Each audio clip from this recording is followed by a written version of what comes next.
Welcome to the Gibberfish Podcast. Well, it may have been a while, but we're here to talk Gibberfish, aren't we, Dom? Absolutely.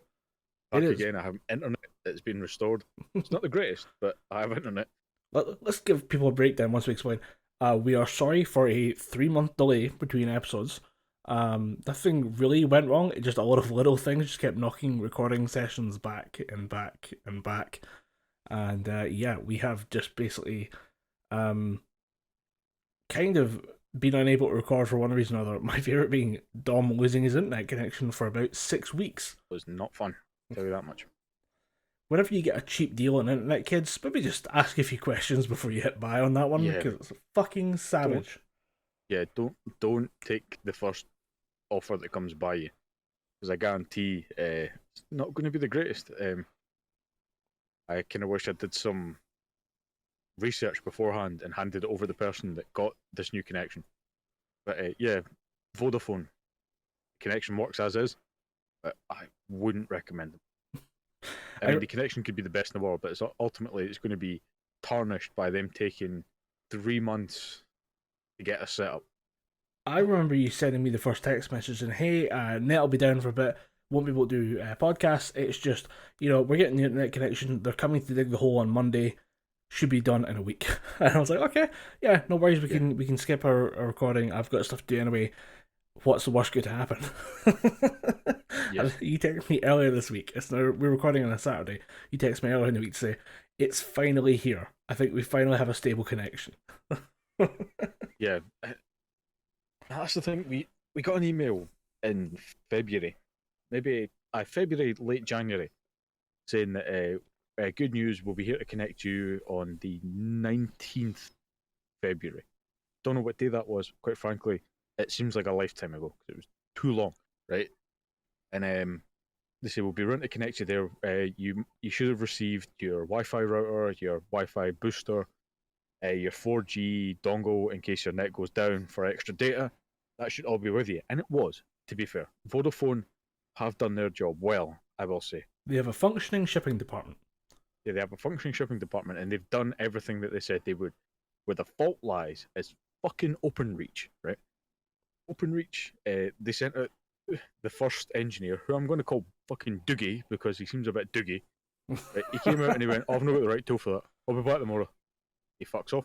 Doesn't come back for a week. He comes back with the right tool, performs a test, which is literally him walking around the house with, I think, some kind of signal locator, but to my eyes, it was just a box that went fucking beep.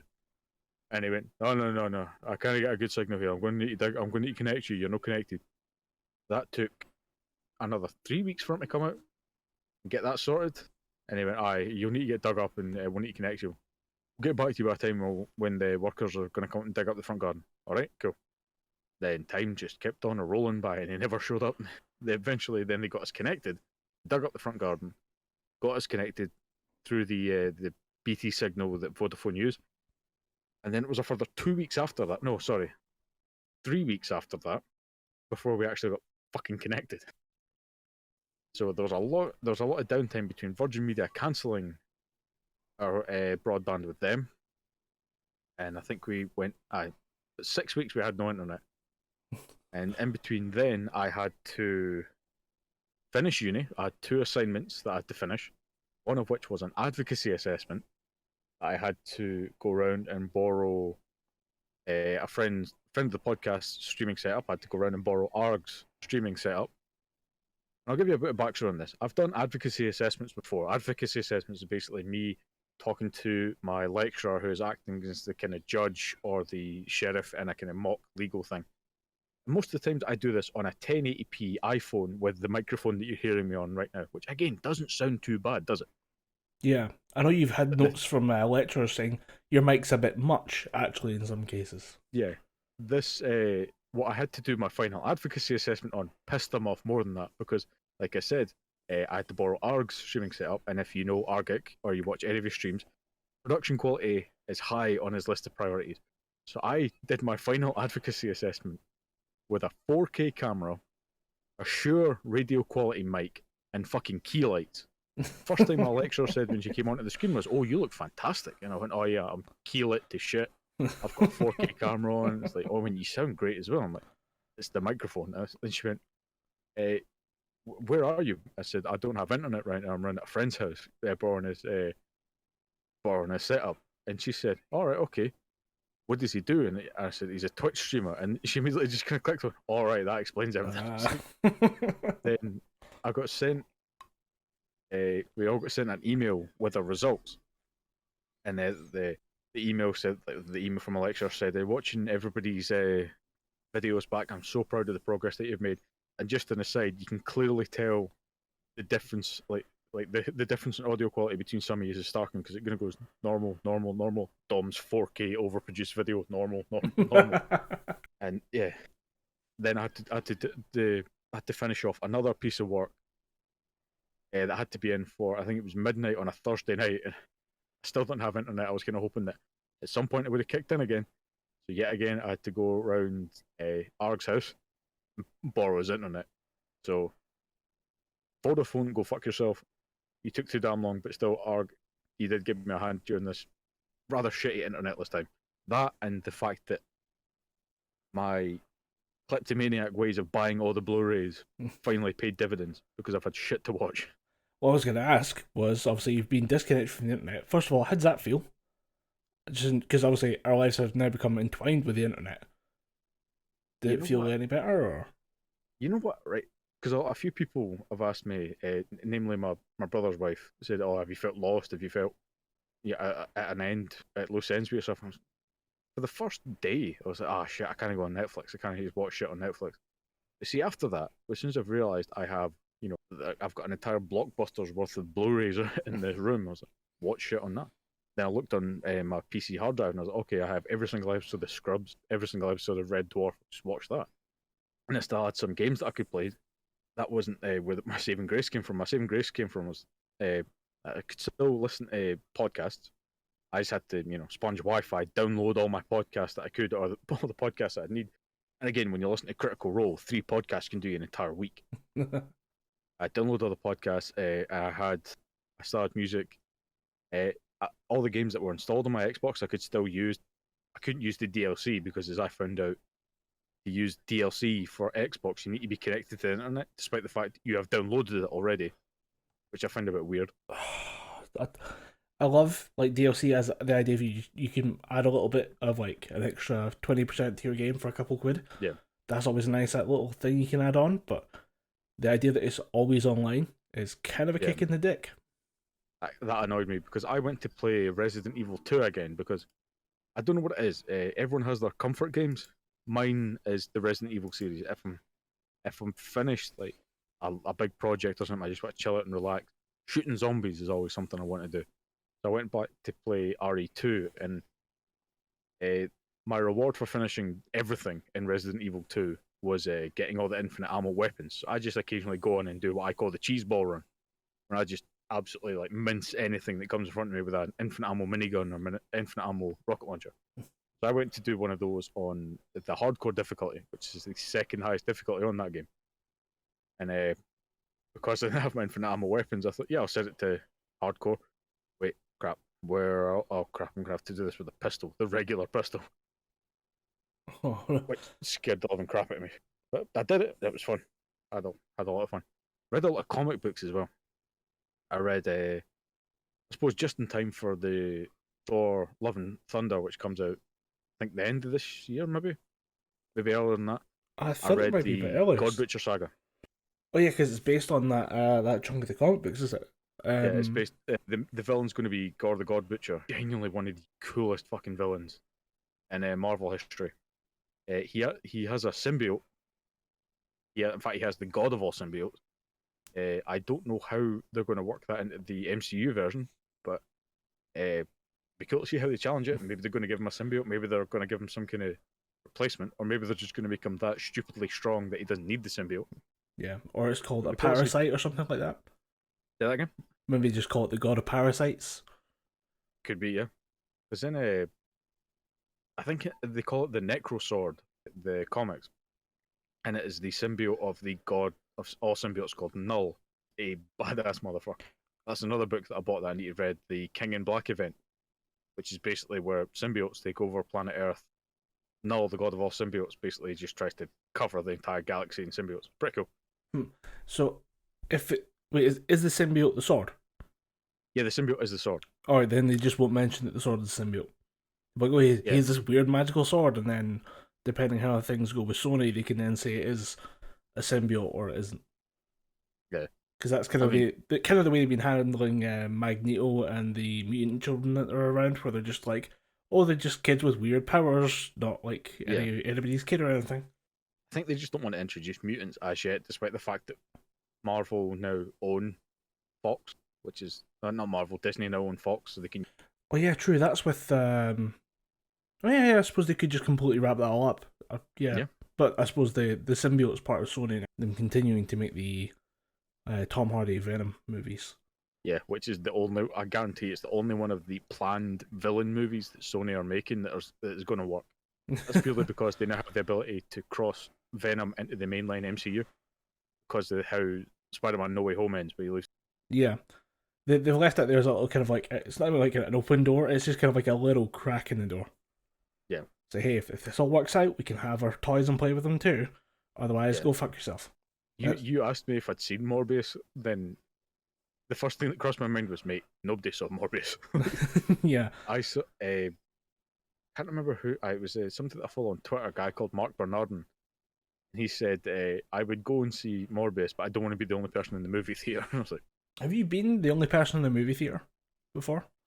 When I went to see the first Captain America, I was one of 4 people in the cinema, 2 of which came with me to the cinema. There was just one guy sitting on his own. Oh, that's pretty good. I had one where I think it was me and 2. There was absolutely nobody here. I can't remember what film I was going to see, but it was like, because I have like a Tuesday, Wednesday off quite often. I'll often just like go to the movies in like the middle of a Tuesday afternoon. The best. There's nobody there, nobody like making noise, nobody talking over the film. You can just sit back, relax, and just kind of enjoy. No, I tell a lie. I have been the only person in a cinema. But that's because I did go to the cinema with a group of people, but one of the people that I went with was severely hungover, and the 5 of us formed the entire all of the people in the cinema. 3 of them were hungover. One of them was the driver, and then there was myself. The driver was the girlfriend of one of the hungover guys, and then the other 2 had just seen the hungover guy retching, and they decided, oh crap, I'm a blow chunks as well. So all 3 of them bogged out, and they were gone for the majority of this film. I can't remember what it was. It wasn't a Marvel film. It was one of those. Dark Shadows is what I went to go and see. That horrible Johnny Depp vampire film. I was trying to remember what that was, and yeah, I do remember Johnny Depp. I don't remember anything about the vampire. I don't think I've seen that movie, but I don't remember anything about it. Yeah, it's fucking awful. It's really, really bad film. Oh, I just remember sitting there in the cinema going, I wonder if they're alright. Should I maybe go and check on them? Then I text the driver, and she just texts me back going, we'll be a while. If the film finishes and we're not back, just meet us at McDonald's. And the film finished. I walked out the. You know, at the end of a film where the cinema attendants come in to clean and like guide you out, switch the lights on, shit like that. The girl walked into the cinema that I was sitting in and just kind of went, "You just yourself, aye?" Aye, just me. Yeah. Just kind of walked out. Got over at McDonald's and I seen 3 of the sorriest looking individuals I've ever seen. And I was like, I mean, I bet you feel fine. I just had to sit through that nonsense on my own. Do you know what I just witnessed? Yeah, much worse than throwing up in a toilet, okay? Yeah, I wish I was hungover. Yeah, there's something about like a really bad movie that, like, watching it with like 2 or 3 other people, like, do we want to just kick off and just start like criticizing the film like in the cinema, or are we going to finish this thing by ourselves? Oh, right, I will say this right now, and it'll probably annihilate any nerd cred or fantasy cred that I've had. I don't like the Harry Potter films, right? I physically just can't sit through them without doing random shit. Like, if they're on TV at home and we're watching it over Christmas or something like that, I'll sit on my phone or I'll go get the Switch or something like that and I'll play that or do stuff on my phone through the film. But I've been to see 3 of the Harry Potter films in the cinema. One was for a school trip, the other one, in fact, 2 of them were for a school trip, and one of them was for somebody's birthday. I was so bored during the final Harry Potter film me and the person next to me just making like absolutely tearing into this film, like doing Mystery Science Theatre, just absolutely riffing on this film because I was so fucking bored. Like saying that Voldemort was just off his chops on ketamine or something like that. It's just he's not actually a wizard. He just thinks he can do all this shit. He's just really high all the time. That's where his nose went. He burnt it off. I guarantee all the cocaine just made it dissolve. Every time you do something like that, you're sat next to the biggest Harry Potter fan. It's like, will you shut up? Wait, I'm trying to work the film. I was sat in front. Oh, sorry, I was sat behind the biggest Harry Potter fan of all time, and him and his friend or sister, his girlfriend, I don't know, turned around and went, "Excuse me, some of us have been waiting a very long time for this film, and we would appreciate your silence." And with it blinking an eye, the person sitting next to me just turned around and went right in the face. That noise, by the way, is typically associated with someone lifting the middle finger right the way up. If you're not from Scotland, by the way. But if you've watched any Edgar Wright film, it's associated with the words "jog on." I think I've been in films like that where they moved up to the back of the cinema because they didn't want to sit next to us. I sometimes hate going to the cinema, but at the same time, you see something really good, and it fits it so well. Like being in the cinema for big moments. We've had two recently. I don't know if you want to just jump straight to talking about a couple films. I mean, yeah, let's go for it. Spoiler warning for Spiderman No Way Home and the Batman. I mean, I guess technically Jackass Forever, but I don't think that's really something you can spoil. Yeah. Although I've heard one spoiler about Jackass Forever, and that's that Johnny Knoxville doesn't really do much in this one. Understandably. Yeah, I mean, there's the legacy characters. Let's just start with Jackass Forever. Yeah, go for it. It's just a short little thing. Like as someone who's been a fan of Jackass for a while, I remember seeing all the movies, most of the TV shows. Some of the episodes have kind of disappeared and reappeared, and it's a hard series to get your hands on in like terms of like a physical copy. For some reason, yeah. I can never seem to find it for a reasonable price. It's probably because of the whole Bam Margera thing, because that's been bubbling over for years now. I don't think he's legally allowed any involvement with the Jackass crew, so I don't think there's going to be a big anniversary bundle Blu-ray for the Jackass movie. Well, even just the fact that it was produced by MTV. I mean, MTV are not exactly known for putting out DVDs. Yeah, true. And if they do, it's that weird Spider-Man series that no one really watched. Oh yeah, yeah. But the Jackass Forever film, it is exactly what you think it is. It is the Jackass guys are getting older, but still kind of want to do one last set of stunts, and it's a good mix of the old crew who don't do that much. I'd say Steve-O goes in for it the most because he's Steve-O, and yeah, Knoxville doesn't do that much. Although he, I think the one thing Knoxville does is set up the rest of the film perfectly. He does the bull flip again, which is where he's in a pen, a bull comes running at him, and the bull flips him. And it is a direct comparison of, here's Johnny getting flipped at 30, here's him getting flipped at 50. 30, he gets up and walks away. 50, they have to stretch him out and put him on an ambulance. I'm like, okay, this is the, like, I don't want to say it's like they're setting the stakes of the film for all the older guys, but it is a reminder that, hey, we all know what's going to happen here, or somebody's going to get seriously fucking hurt. Yeah. But yeah, the new cast that they bring in to help kind of spice things up a bit are quite good. There are a lot of people in there that are like people I just don't know. But like as you like watch them go through the film, you realize that if they had been around with the original Jackass crew, they would have made the cut anyway. It just so happens that they're now like a generation or even a generation and a half removed from the original cast and crew.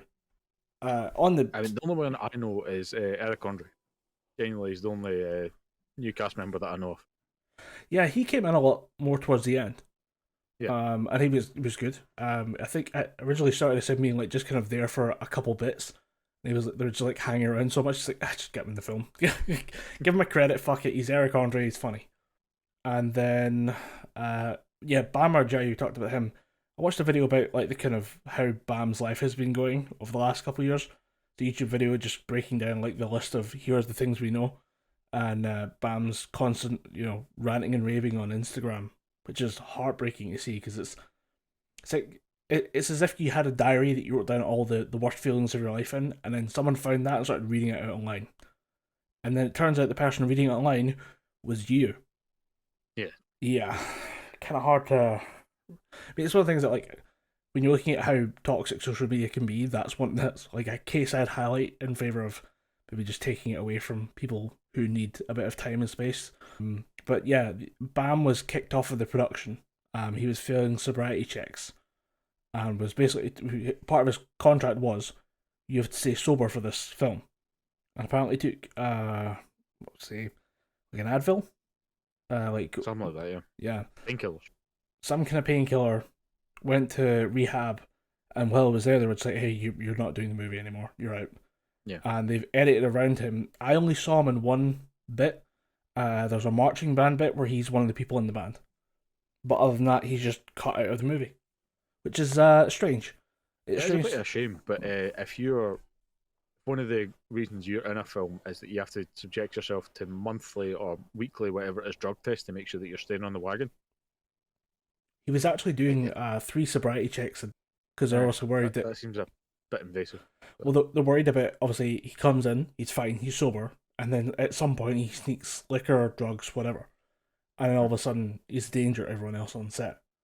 And you're like, I get that, and it makes sense from like the production side of things, but yeah, I mean that was part of one of the things he highlighted was, the fact that or he like an Instagram rant, a breakup or like a kind of meltdown, that he filmed himself live just going through like all of his emotions as to what was going wrong with the set and why he hated being there. And they were talking about the fact that, hey, Steve-O doesn't have to do this. Why is Steve-O, like, he's being sober, but he isn't getting checked 3 times a day? It's like, no, because Steve-O's been committed and has been sober for 12 years. And it's now, I don't know if you listen to Steve-O's podcast, but it's a core part of who he is now. Yeah. And To if the you point listen. where I think he even does, he himself is a sponsor for, I think he is a sponsor for a certain sort of rehab. Yeah, I mean, he's in there, and if you listen to his podcast, it's like part of his personality now. It's the thing that drives him to change and be better is the pride he takes in his sobriety. And like, it's when you hear him talk about it, he's so proud of what he's done, and you should be. I mean, when you hear about what Steve was up to, like, how are you still alive? Like, beyond the Jackass stunts to the drugs, what the fuck? You see some of the shit that he did to get himself or to get high. It's just you shouldn't even be alive. Spraying like adhesive glue into a sock, then huffing that. Dude, you should be in a grave by now. But yeah, it's the one thing I the joke I wrote down was it's the most wholesome movie where dudes make dinosaurs out the genitals that we see this year, and it is honestly. I've been told that there's a lot of cock and balls. Like people just hang brain a lot. I think people are forgetting how much people's dicks are out in the original movies. But there is something about it, especially because one of the things I wanted to see this is I've never managed to catch a Jackass film in the cinema. Yeah. We were too young That's for the why I last wanted to one. go see it. Were we too young? We might have been. Hold on, let me find it when Jackass 3. If you want to keep vamping talking about Jackass, I'll Google when Jackass 3 came out. But I want to say it was in high school. Like the amount of nudity in a Jackass film is pretty much random. It's there's no set limit. They obviously have to get certain things through the censors, and they actually have talked a lot about what it takes to get something through the censors. They've said that they deliberately film a lot worse stuff just to make a so they can send out like just a vile piece of like media. Say that like okay, we're gonna give them like 5 fake stunts that we put in there that are deliberately vile and offensive. We take away those 5 as a concession to the censors, but it means that we keep in the 3 ones that are kind of fucked up but really funny that we want to leave in the film. Did you find out release date? Jackass 3 came out in 2010, so we would have just left high school. Or we would have been out of high school by about a year. 6 months, at the least. Oh, shit, I could have seen it. Damn it. Yeah, we could have went. In fact, I couldn't have. Yeah. I could have snuck you in. This is my also 18-year-old friend, sir. Don't check our ID cards, please. Dude, my voice broke when I was about 14. I've had this, the voice that you're hearing right now, I've had this for years. Here's the thing is, I think my voice broke twice. I think there's some people that don't quite get it. They get like a little change, and then like later on in life, you get a bit more gravitas to the voice. I don't know if it's just a wear and tear thing, or if it's actually the voice. Like, I don't think the balls drop again, but, you know, sometimes people's voices change in their mid-20s. But yeah, there's something about seeing a guy's dick on a giant screen is just hilarious, and it kind of like being there in a room with a crowd of Jackass fans, and you're all laughing your ass off at someone swinging dick when the dick itself is like 3 feet long because it's on a giant screen. Absolutely hysterical. The and I make you remember that probably one of the worst scenes, worst for all the guys in the room. Chris Pontius sandwiches his dick between two boards and basically kind of screws them flat. I you're looking down going, I didn't realize it could do that, and I never want to know. I wish I never knew the power we contain.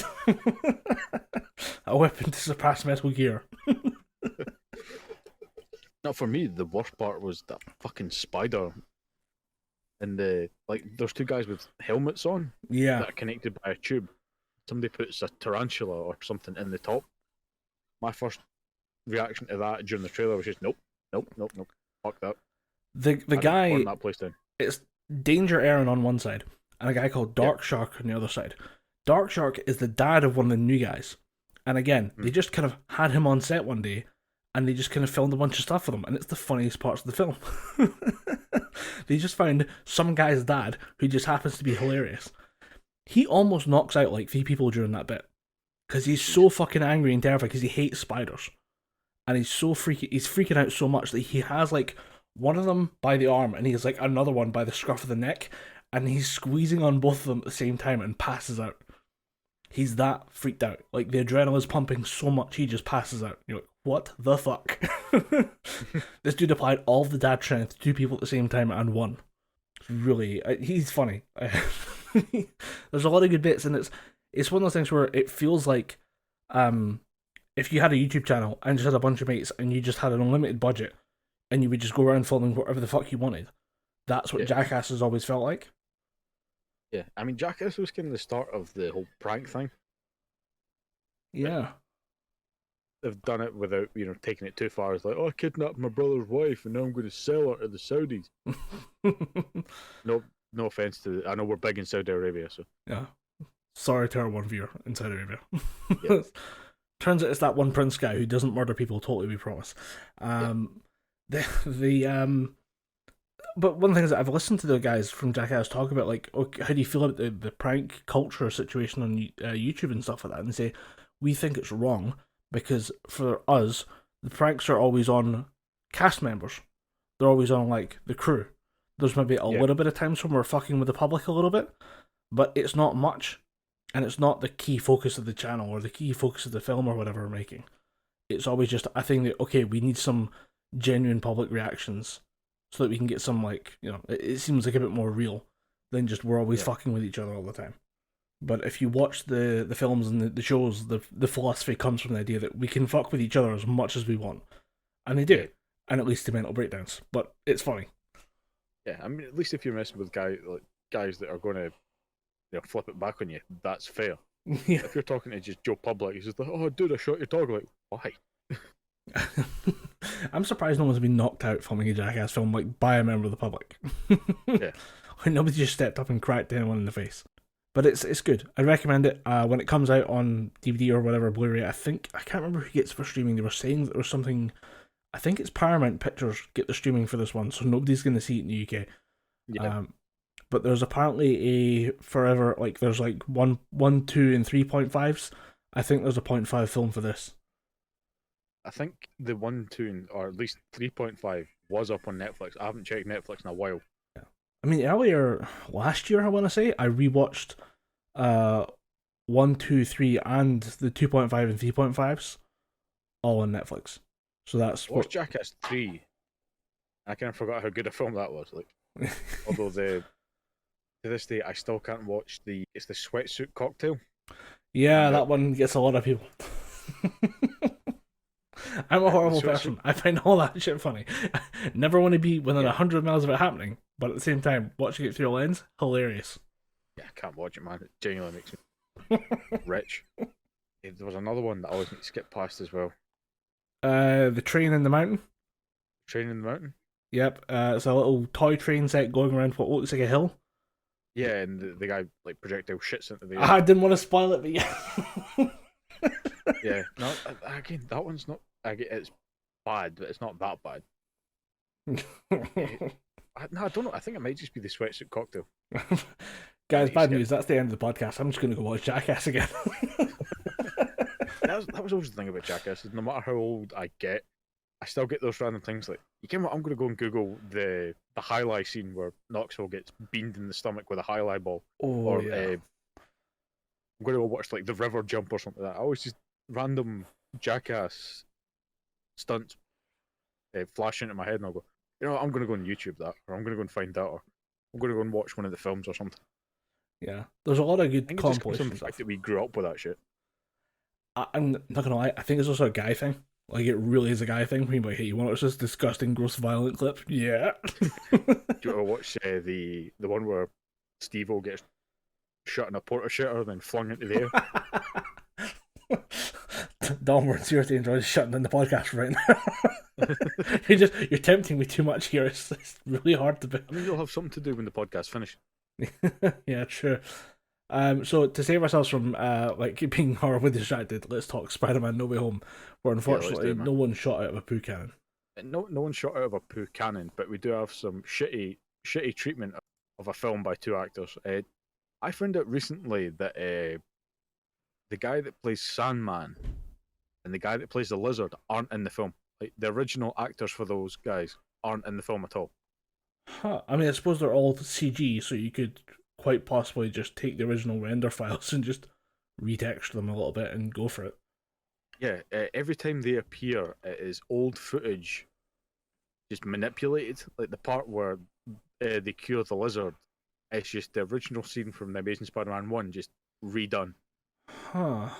The voices are sound alike, filtered through that weird thing that they used to make Luke Skywalker sound like Luke Skywalker in The Mandalorian. That And the guy that plays Sandman, the same thing is with him. All of his footage is just re-edited and touched up footage of him from Spider-Man 3, which I thought was kind of shitty. Like, at least ask them to come back. But apparently, they approached them several times asking them to come back. They just kept saying, "No, we don't want anything to do with it." So they went, "Okay, you're going to be in the film, but can we get your? you're not going to be in the film." Yeah, can we get your this signed off? Is that okay? Can we get that? And then you guys can just take a paycheck. Oh, imagine what? Here's the thing: this is a great fucking movie. It is the type of film you can only make once in a generation, because if you think about it, it has been 20 years since Spider-Man's, like the Tobey Maguire Spider-Man thing, kicked off. And that means you get to spend 20 years making multiple different versions of the same character to have it all interweave and combined together into this one film.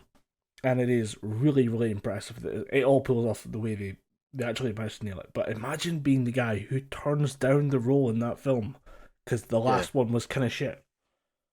Yeah, imagine being. Yeah, exactly. As you just said, imagine being the guy that was so disillusioned with how his version of the film ended. Was like, you know what, I'm not going to come back even for this one.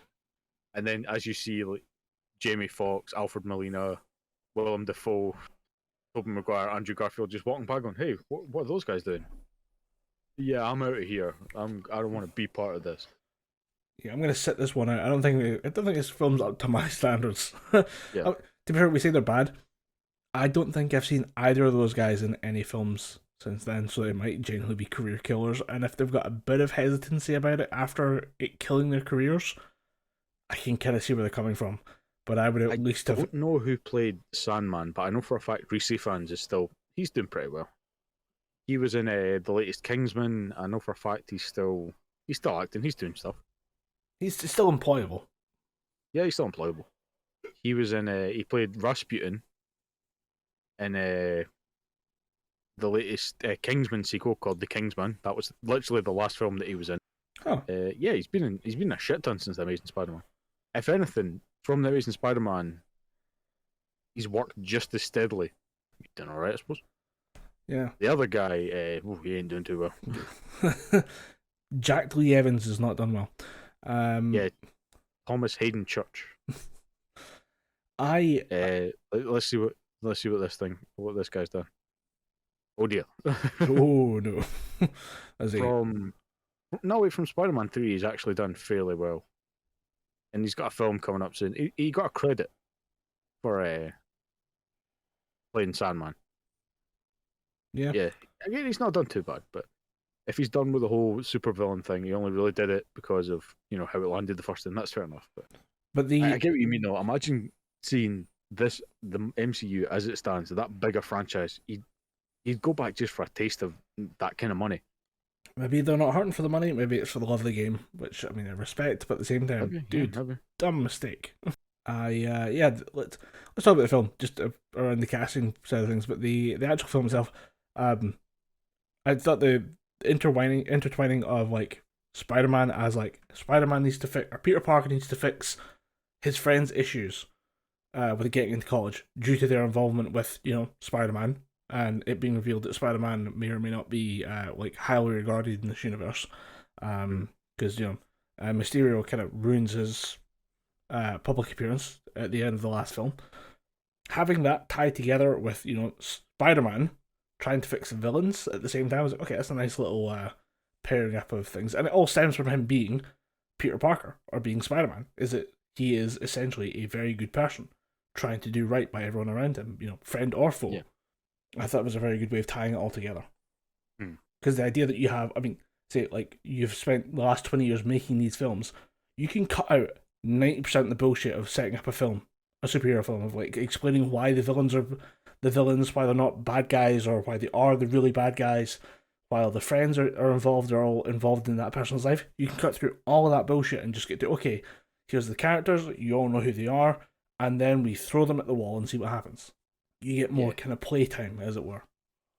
Yeah, definitely. I think when you've got established characters such as these that have already had their spotlight, because Doc Ock had his Spider-Man 2, Green Goblin had Spider-Man 1, etc., etc., you can just kind of throw them in here. The audience more often than not knows who they are, and it kind of gives you more chance to, right, we don't need to do introductions. We can just literally either start them fighting, or we can start Peter just kind of going, right, I can fix this.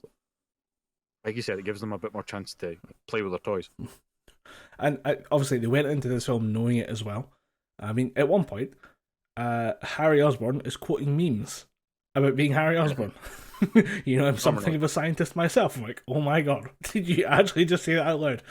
And all of it's just tongue-in-cheek enough to work. Yeah. I have to correct you. It's Norman Osborn, not Harry Osborn. Oh yeah, because it's Norman Osborn. Harry's the shittest son of all time.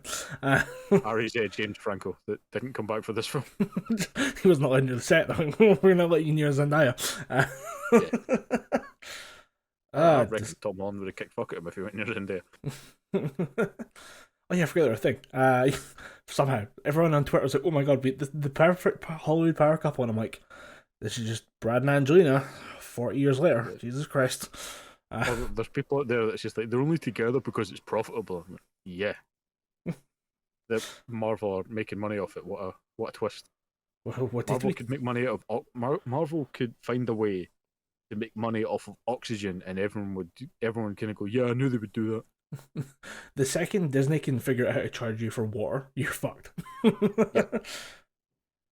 It's but the whole film is very well put together, and it is just a long love letter to Spider-Man as a character. Oh yeah, and I'll talk about my favorite part in the film just because it kind of ties into what you're saying. It is like a massive love letter to the character Spider-Man and all the kind of orbiting characters. It happens within the first 10-15 minutes of the film, but they reintroduce in fact, maybe my favorite Marvel character of all time, Daredevil.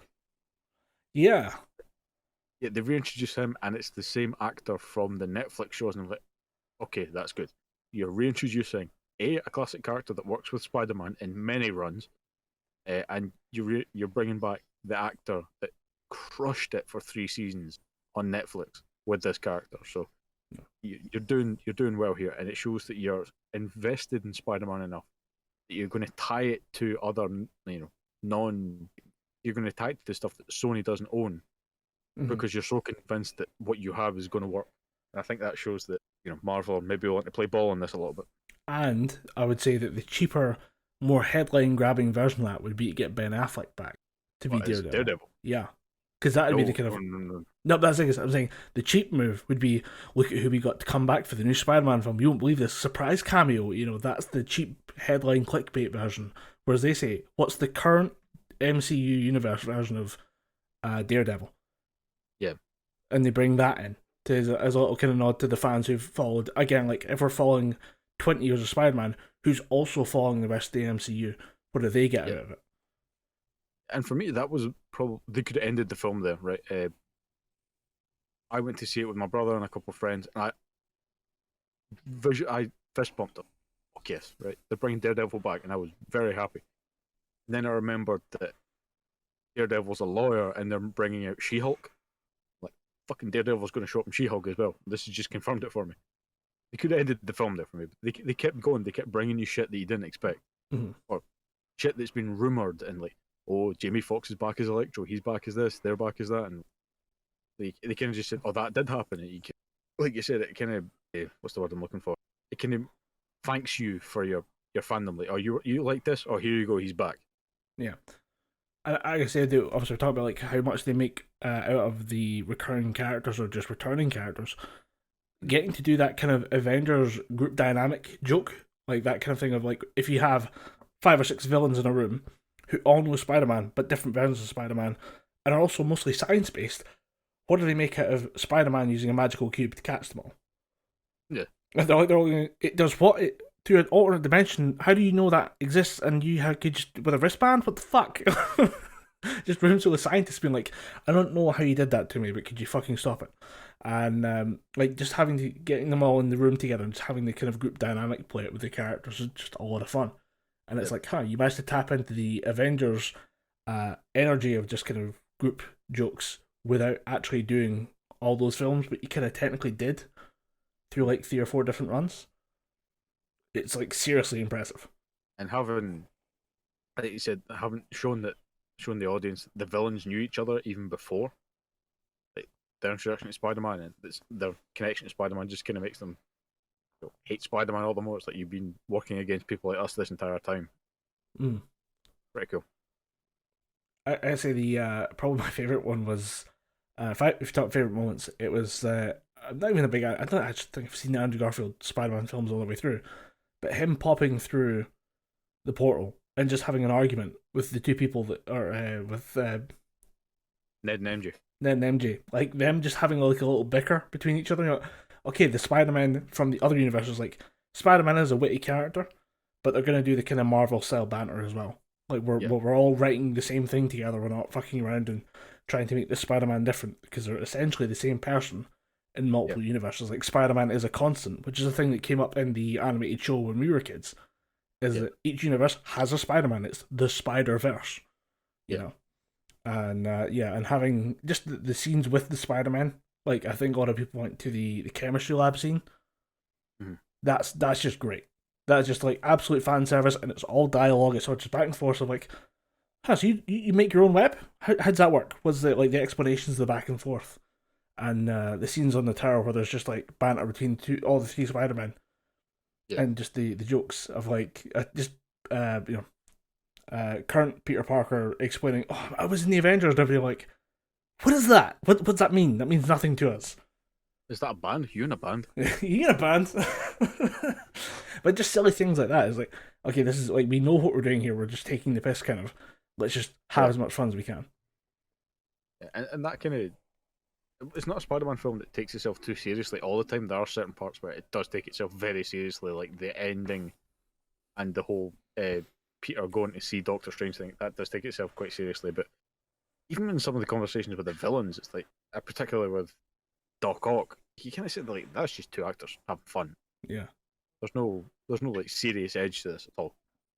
Well, I think what works there is, none of them are his villains, are they? No, they're all Andrew Garfield and Tobey Maguire's villains. Yeah, so it's just people like, we know you're a problem, but at the same time, you're not really my problem. There's no personal beef here. Like, we have a weird situation to work out. Why not just kind of fuck around with it? Yeah, like Spider-Man killed you, but I'm not that Spider-Man. I mean, I'm wearing a Spider-Man jacket, but I'm not that Spider-Man, so let's just not get things confused. Also, I think we talked about this in text, but I like that the oldest Peter Parker has a back issue.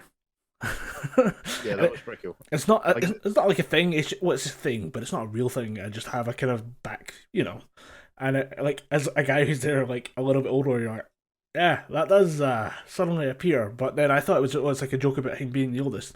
but then it is actually a reference to Spider-Man 2 when he loses his when he loses his powers. powers. Yeah, he falls like falls off, the... falls like 20 feet onto a car.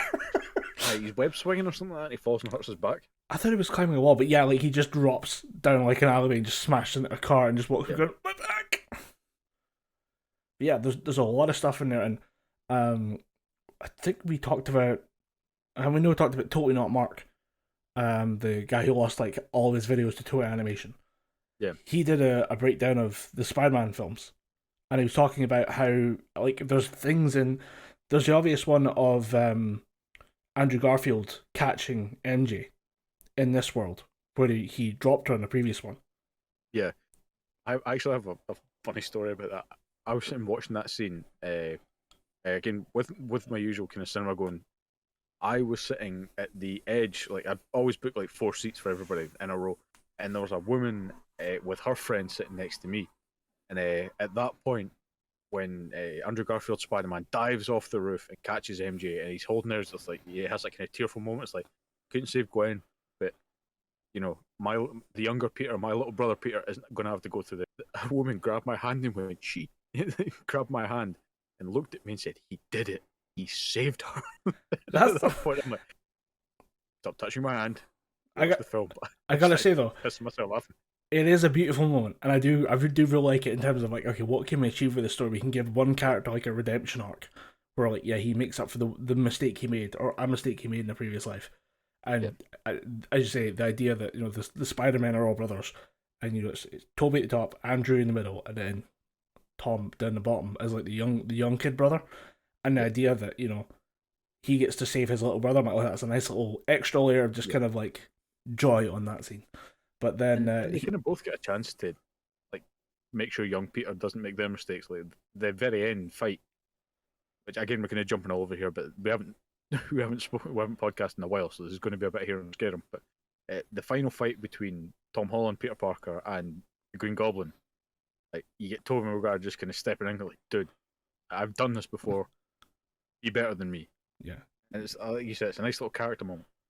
Yeah, well, I was going to point that one and say, like, hey, you viciously murdering this guy with his own weapon, like, it's not going to feel the way you think it feels. Trust me.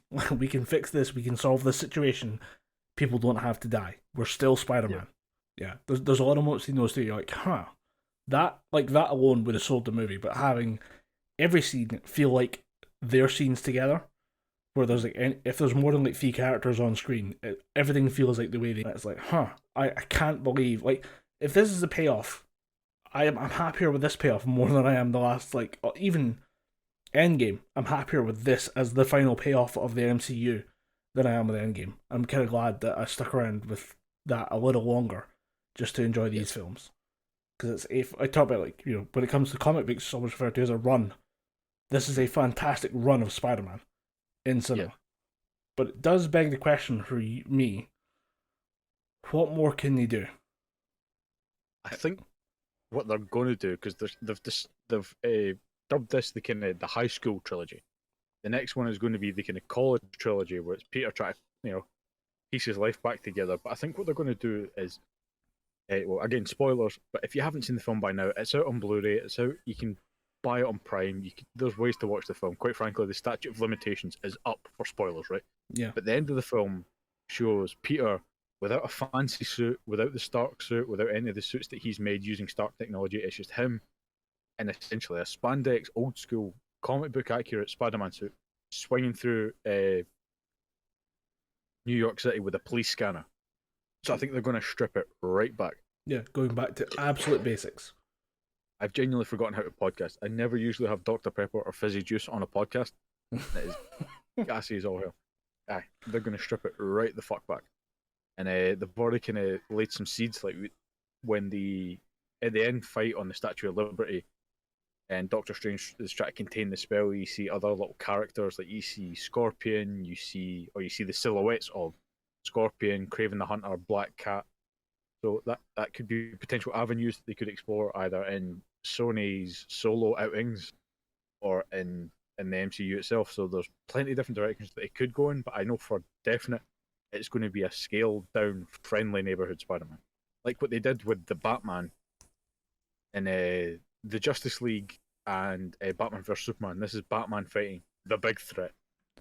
But Yeah. in Matt Reeves, the Batman, it's scaled down. It's Batman as a detective. He's trying to save Gotham City, as opposed to he's trying to save the world. Yeah, which would be good because I mean, Spider-Man's been operating way above his level for the last like 10 films or something at this point. Oh yeah. Just being in the Avengers puts him out of his league. And part of the films that have been quite good about that is he's struggling. He's not able to do all this stuff. Like, yeah, he'll pitch into the fight, but like this is not his forte. You know, he's a guy who stops criminals and muggers. And I think having him give up the mantle of being the Stark inheritor, and then that means in a couple like films of like self-imposed exile, he can come back as an Avenger in whatever big film they want to plan.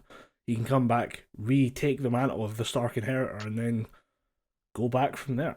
You know, you give yourself a bit of room to write stories and grow a bit, especially since because we jumped into the Spider-Man as an Avenger, we didn't get to see the kind of like screwing around in New York City part of his life because everyone just kind of assumed, hey, you already kind of know this from the previous two attempts. It is quite cool. It'll be cool to see how Spider-Man, who operated with, Friday ear, literally Friday and Karen in his ear, telling him what to do, giving him, maps of the city and stuff like that. He's not got Happy, giving him, tactics and stuff like that. He doesn't have the Avengers around him. It's going to be good to see how that Spider-Man reacts to just being, the friendly neighborhood Spider-Man going and stopping muggers and shit.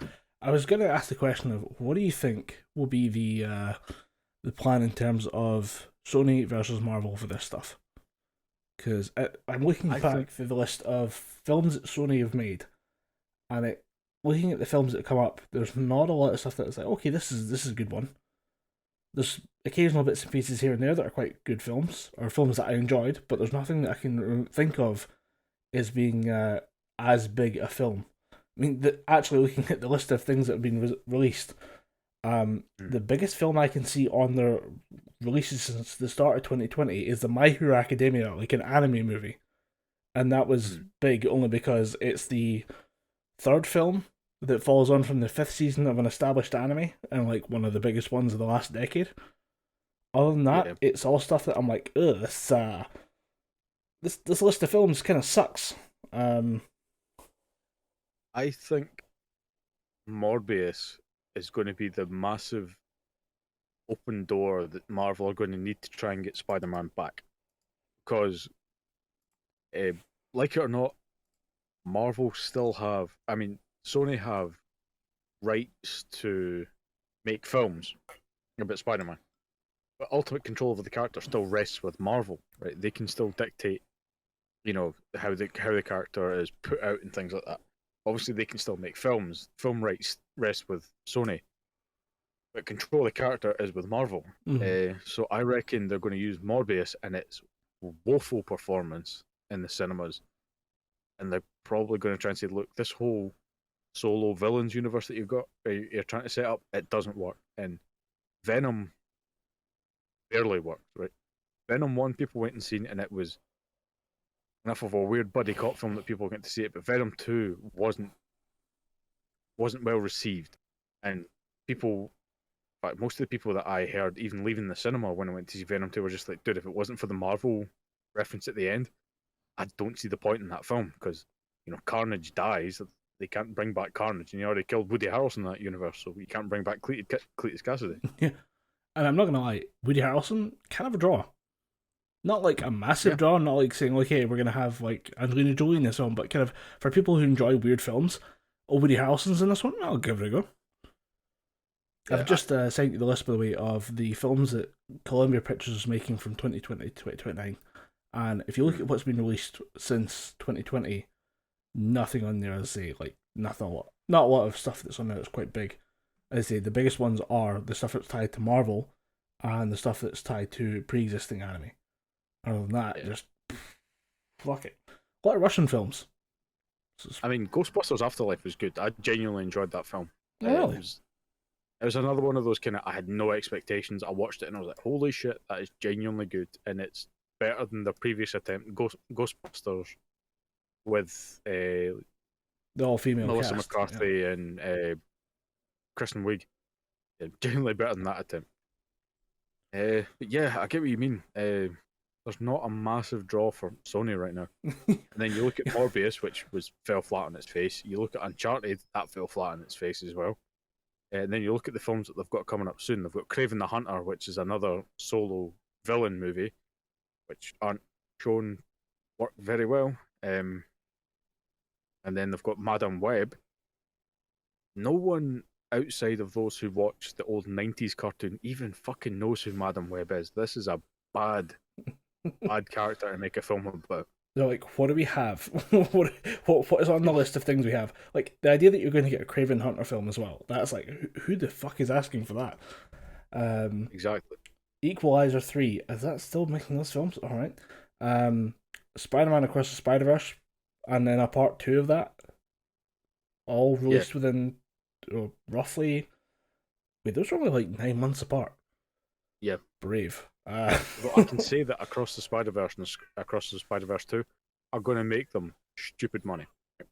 Because the first one is, I mean, I think I watch it yearly, maybe less than that since it came out. It's a ridiculously good film. But yeah, those two films are going to make them a lot of money. I don't think Graven the Hunter is going to do too well because people are still going to have that, horrible taste in their mouth from Morbius. To the point where I get people through uni and stuff like that who know that I like comic books and stuff like that. They talk to me just going, what the fuck is Morbius? Then I say, it's Michael Morbius. He's a villain from the old Spider-Man comics. And by the time I finish saying he's a villain from the comics, I've lost interest. I've lost the room, quite frankly. You can maybe bring him back with he fights Blade. They might bring Wesley Snipes back. Yeah. Maybe. Yeah, again, by the time I say Blade, they're gone. Like, I'm talking to they physically left the room. Yeah. I'm actually looking at what they're doing for the next year or two. I'm looking forward at Columbia Pictures' list. They have a Ghost of Tsushima film. Yeah, I heard about that one. That might be interesting. A Metal Gear Solid film. Oh yeah, they're just taking all the Sony IPs like from the PlayStation games and running with it. Yeah, and they have an untitled Garfield film, which I think might be the one with Chris Pratt as Garfield. Oh yeah, I forgot. Another Ghostbuster sequel. More Spider-Man villain films with the Olivia Wilde and Robert Orci films. And you've got another Spider-Man No Way Home sequel, a Spider-Woman spin-off, an Uncharted sequel, and Venom 3. Huh. But yeah, that's interesting. Actually, there's another Spider-Man film in there, Silk. Mm-hmm. Silk is a Korean-American superhero appearing in an American comic books published by Marvel Comics. Silk is alias of Cindy Moon, who appeared in the Amazing Spider-Man #1. So yeah, she was bitten by the same spider that bit Peter. Huh. Interesting. So there's some kind of weird, funky pheromone thing between them. Like the two of them physically can't stay apart from each other. Well then, that will be interesting. Hey, Spider-Man, you know how you just kind of lost your normal girlfriend? How about second girlfriend who also has Spider-Man powers? Here's what we got you. We got you another one. Here's the shameless tie into the Asian market. Yeah. You see some films these days and you're like, guys, you don't need the China money that much. You don't need to do that much. Right, we're back after a quick break, and I think it's time for a quick pivot away from Spider-Man, which I guess you can tell we'd highly recommend this film. And then just pivot straight to the Batman. Yep. This is the Robert Pattinson Batman that was kind of in production for a while. For a long time. And yeah, that was obviously stuck with trying to produce a film during COVID, which must have been an absolute shitmare. And then, I've never seen the trailer for this and be like, I'm cautiously optimistic for this one. But Dom, you are the resident Batman expert. Have at it, sir.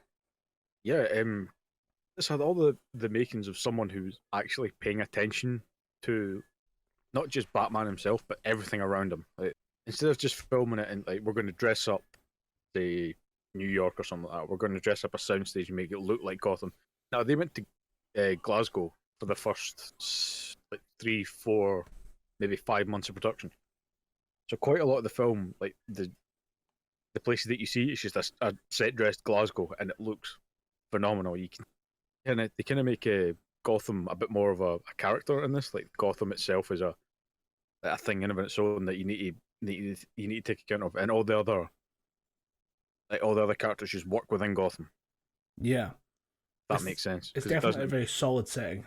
And the hallmark of a good comic book film, in my mind, is when I can pinpoint what books went into making this, and two immediately stick out to me, and that is Frank Miller's Year One, which is a very young, inexperienced Batman, or a fresh Batman, shall we say, and this Batman has only been Batman for about 2 years, which fits into it.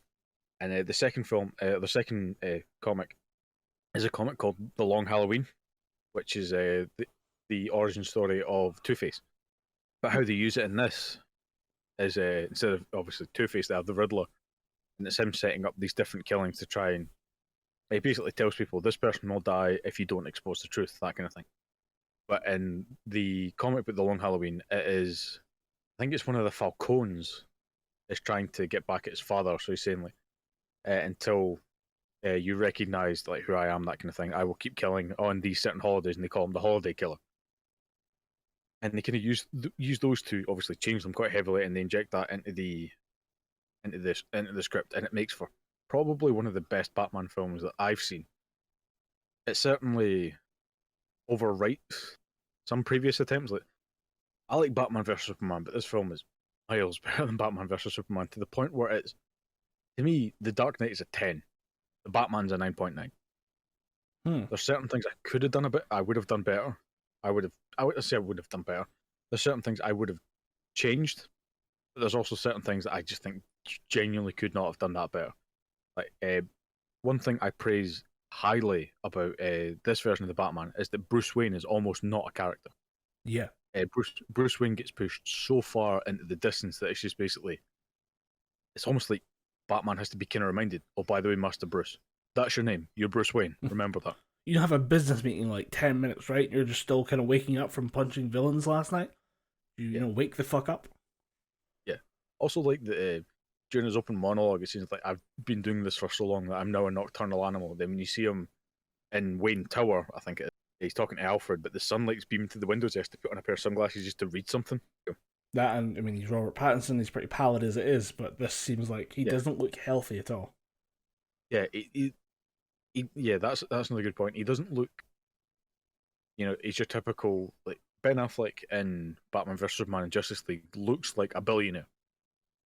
Bruce Wayne in this one doesn't look healthy, right? Obviously, he's got the physical body about him to beat up villains and stuff every night, beat up thugs, but he doesn't look healthy. His skin's pale. He's always squinting. He's got like dark eyes. He's got even before he puts on the grease paint underneath his cowl, he's still got the kind of dark eyes around him. Yeah, it's weird that say how he still looks because he has a physique. In a weird way though, like he looks so skinny even though he's muscular. You're kind of like, can I get you something to eat? Can I get you like a burrito? I just want him to eat something about meat on the bones beyond the kind of muscle that he has. A bit of protein. Yeah.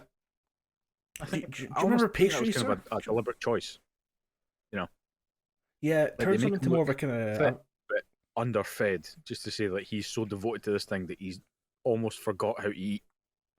Like, he's forgotten how to take care of himself. He's so devoted to this whole being the Batman thing. Yeah, I like the idea that it's kind of leaned down a little bit and it looks a bit more, I was going to say, predatory, because a large part of the initial kind of introduction of Batman in this world is just stalking out the shadows. Yeah. Very well done. Like, Batman coming out of shadows is fucking awesome. It's done like twice in the movie, and both times you're like, oh shit, here comes Batman. Yeah. That was, like, if I had to kind of bullet point it, the first thing I would say is they make excellent use of Batman's intimidation.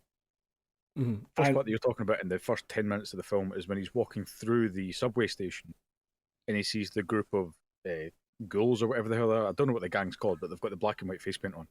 And the guy pulls a machete on him. Like, they all hear the footsteps because one of them, the young guy they're trying to get to beat up the Asian dude in the train, he turns around because he hears the footsteps, and you don't see Batman. You just hear these heavy thudding footsteps. Yeah. And it goes on for a while as well. Yeah. And they do that a couple of times in the film, except they do it after my favourite scene in the entire film, Batmobile chase scene, which it sounds cheesy, but it is fucking cinema, right? It is fucking cinema, that Batmobile chase scene. And part of it is The in the bit- trailer for a very good reason. Part of it is what, sorry? Part of You it's can in the trailer for a very good reason as well. Yeah. Because it is. and As it you say, goes on for a lot longer than you think it does. Great scene. The bit in the after the Batman chase scene, he doesn't hide in the shadows, but it's still just as intimidating because you can see Penguin shitting himself, just going, "This guy's still fucking alive. What have I got to do? I've blown him up. I've shot him. I blew up his car. What have I got to do to kill this guy?" I was And going to he's say just walking towards him. it's more intimidating just with the backlit fire of just a burning truck. Yeah. The one thing that took me out of that scene was the fact that the Batmobile can flip a truck. Huh? What? Yeah. I mean, it's the Batmobile, man. It's one of the things of like, it's the Batmobile. Fuck the physics. It doesn't really work, but it does. Just go with it. It's for the film. Smile and wave. But the Batman walking at the shadows is very good, and I think it just adds to it. And it's but the fact it takes so long, it's like he started taking heavy footsteps in advance because he knew like the guy had maybe 2 seconds before he gets stabbed. So he's like, okay, you got to do heavy steps now to distract everyone and give me time to close the distance. And it's like it seems like he's intentionally intimidating people and bringing up the legacy of the Batman. I'm starting out here. I need to make a name for myself, and it needs to be in every little action I do. See, I like that you pointed out the fact this is like kind of year one Batman, where because I was going to say one thing I like about this is Batman's not as good as he should be, or as good as we're used to him being in the last couple of films that's been made. Like the Nolan trilogy, he's pretty much untouchable. Like he's really good. It takes something special to just take him off his step. He's Yeah. But see, this Batman's kind of shitty. Like he's not bad, but at the same time, he's not as good as Batman can be. I mean, in the last films, he's been punching gods out and stuff. It's definitely if you could try and almost like this. I'm talking like such a pretentious wanker tonight, but if you try and like distill each different Batman, like Christopher Nolan, it was just like this is what a peak human being sounds like. And Zack Snyder's Batman, it's just like this is what a god looks like. Mm. But in this one, it's just this guy's just a dude trying his best, It's and he's still better than 89% of everything out there. But there's still that 10% that's going to catch him off guard. this is what an obsessive 20-something-year-old is like with $1 billion. Yeah, and I think I don't know if they touch upon who trained them, but or who else trained them, but they kind of say that Alfred did most of his training, so he's only really up to the capabilities of someone who used the SAS. Because I think every iteration of Alfred since Michael Caine has been Battle Alfred, as I call him. Like He's not just the butler. Michael Caine's Alfred was very kind of genteel, very kind of to the manner born. Like he was in the army, sure, but he's put all that stuff aside because he's a butler. Yeah. And then you get Jeremy Irons Alfred, who's just I'm still like a military tactician. And you've got Circus, but Circus is Alfred, who's like I could still kill a motherfucker if I need to. Yeah, he's I don't think they mentioned the training directly other than say you help me out, Alfred, but would that leave space for Ra's al Ghul and the League of Shadows later on? Batman was never trained by Ra's al Ghul. That's something that they put into the Nolan films. Oh, right. Batman was actually trained by someone called Lady Shiva. She basically trained him in the original run of the comics, and then during the Nightfall run, when Batman gets his back broken by Bane, that's a long sentence. That one there. That's when he gets his back broken, Lady Shiva rebuilds him. So yeah, the whole Ra's al Ghul training Batman thing, that was just for the Nolan movies. Huh? Because I appreciate that quite a lot now because that kind of worked. At least for me, anyway. Yeah, it does work, and it does explain the character a bit better. She's like, how does he learn to fight? He can't just be self-taught. The things that Batman knows can't just be random things. He needs to be taught by a master. So it makes sense to have a master of all combat like a Ra's al Ghul or a Lady Shiva coming in to teach him these things. As well as the emphasis on like not only just like good like steady hand-to-hand combat on top of quick disarmament and disabling your opponents, but the use of like fear tactics. But again, also works if you've been taught by someone from the SAS. Yeah. But no, Ra's al Ghul originally comes into the comics, but he hears about Batman and his exploits in Gotham City, and he is basically chosen as Ra's al Ghul's heir, and that's what gets him. That's what involves Ra's al Ghul with Batman. Like, no, I can't keep doing this forever. You're going to take over my organization. I deem you as fit. The only problem is you're not as bloodthirsty as I'd like you to be. So Ra's al Ghul kind of runs him through the ringer. It's like, no, I'm going to put you in a situation where your only choice is to kill someone.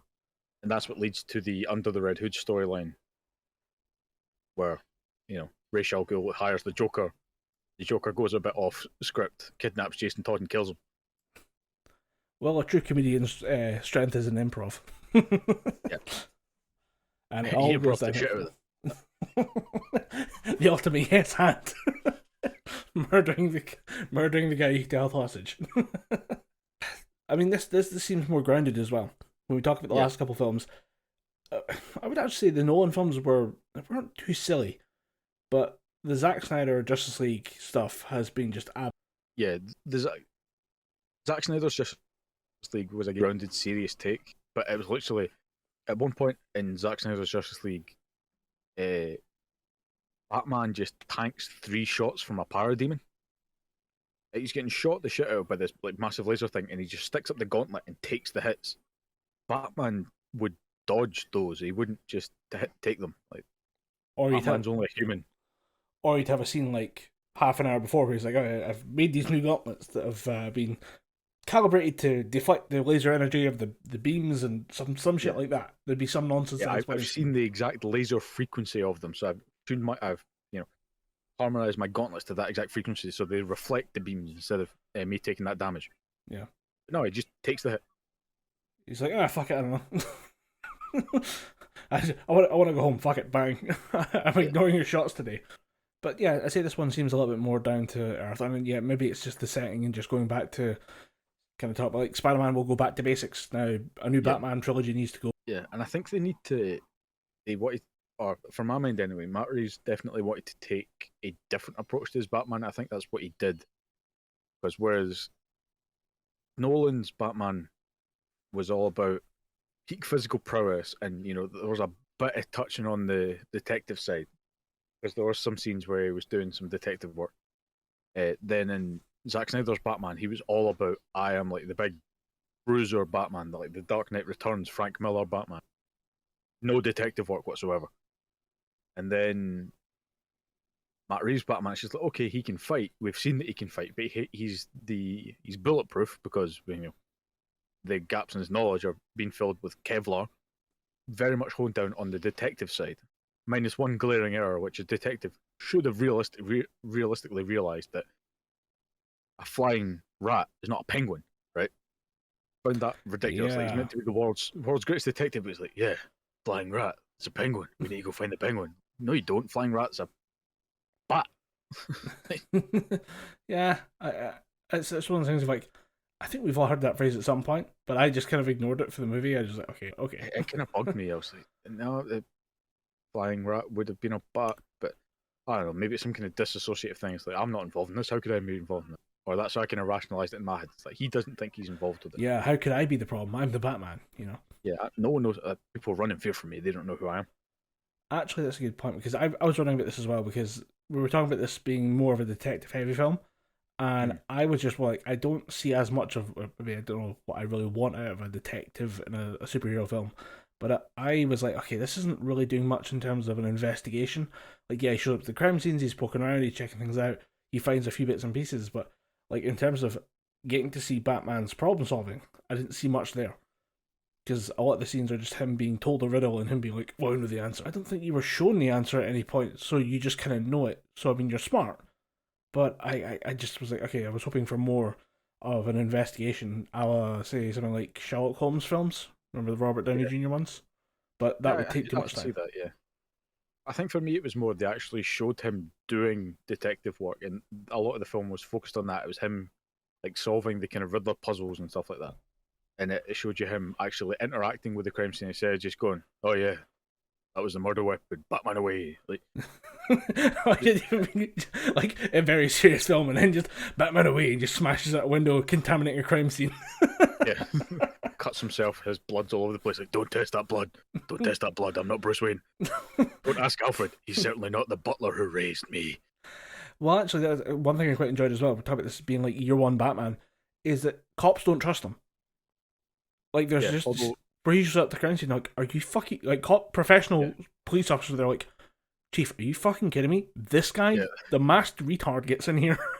We've had to seal this crime scene for 40 at hours. one point, they kind of turn to Lieutenant Gordon and go, "Are you sure, man? This guy, like, we don't trust this guy. Don't let him in here. He doesn't know what he's doing." It's like, relax, man. I can vouch for him. Dude, get him out of here. Dude, he's a man dressed as a bat. You want him on a crime scene? Forensics are here in 20 minutes. They will be pissed. He's still wet. I like that was that was another thing about this film. I don't think the rain stops once until the end of the film. After that, I think it comes on as the two main characters drive away. The rain comes back on. Yeah. Doesn't stop raining at all. Actually, one thing I want to say, I kind of wish they'd done more with Catwoman. I don't know why. I don't think they did a lot. I kind of thought the opposite. I thought they'd done the right amount to the point where they maybe could have had her in more. Because I think some of the best scenes in the film where it was just, again, this annoyed quite a few people. I don't know why though, because they're always complaining like, "Oh, why are these two people with no chemistry like getting together?" It's like, no, these people have great, like, pretty good chemistry. They work well together. Those people are great as their characters. Zero sexual tension between them. That's kind of the point. Is that Batman is just kind of not interested. Yeah. Like Catwoman's a kind of grey area. Catwoman's always been the one to kind of like make Batman think, "Shit, she's quite hot. I'm going to tell her I'm Bruce Wayne." No, wait, I can't. My vow. How bad is crime really? I could take a night off. Yeah. See what Selena's up to. But yet, like, this pissed a lot of people off because I was listening to a few podcasts and they were talking about like, "That's not my Catwoman, man. Catwoman's meant to be this like sexy, like absolutely thought of a woman." Like, I mean, Zoe Kravitz was ridiculously good looking in this film. Like, bro, what film are you watching? Yeah. I have nothing wrong with that. Yeah, and she was great in the film. She did a really good job playing, again, a year one version of Selena Kyle Catwoman. Mm-hmm. Did a really good job playing that, and how those two work together, like with their different styles. How she's a bit more gung ho. She's willing to like shoot someone, but whereas Batman's a bit more reserved. They work really well together. They have good chemistry, but like you said, there's no sexual tension between them, and that pissed people off. Batman should be trying to get a piece of that. Like, no, this is Batman who doesn't even want to admit that he's human at this point. He just wants to be this terror, this intimidation that stalks itself in the night, like that stalks people in the night. He doesn't want to be. He doesn't want to admit that that's a side of him. Like, it stalks itself in the night. It's got the image of Batman crawling through the sewers, like, kick my own ass. That's what would happen. Like, I've always said that if Batman solved all crime in Gotham City, he would just start fighting himself. But himself, my own problems. Alfred, clone me. Alfred, fire up the cloning machine. But we don't have one of those. We do now. I'm making one right now. I got Wayne Enterprises on it. Morgan Freeman. I mean, Lucius Fox is making me one.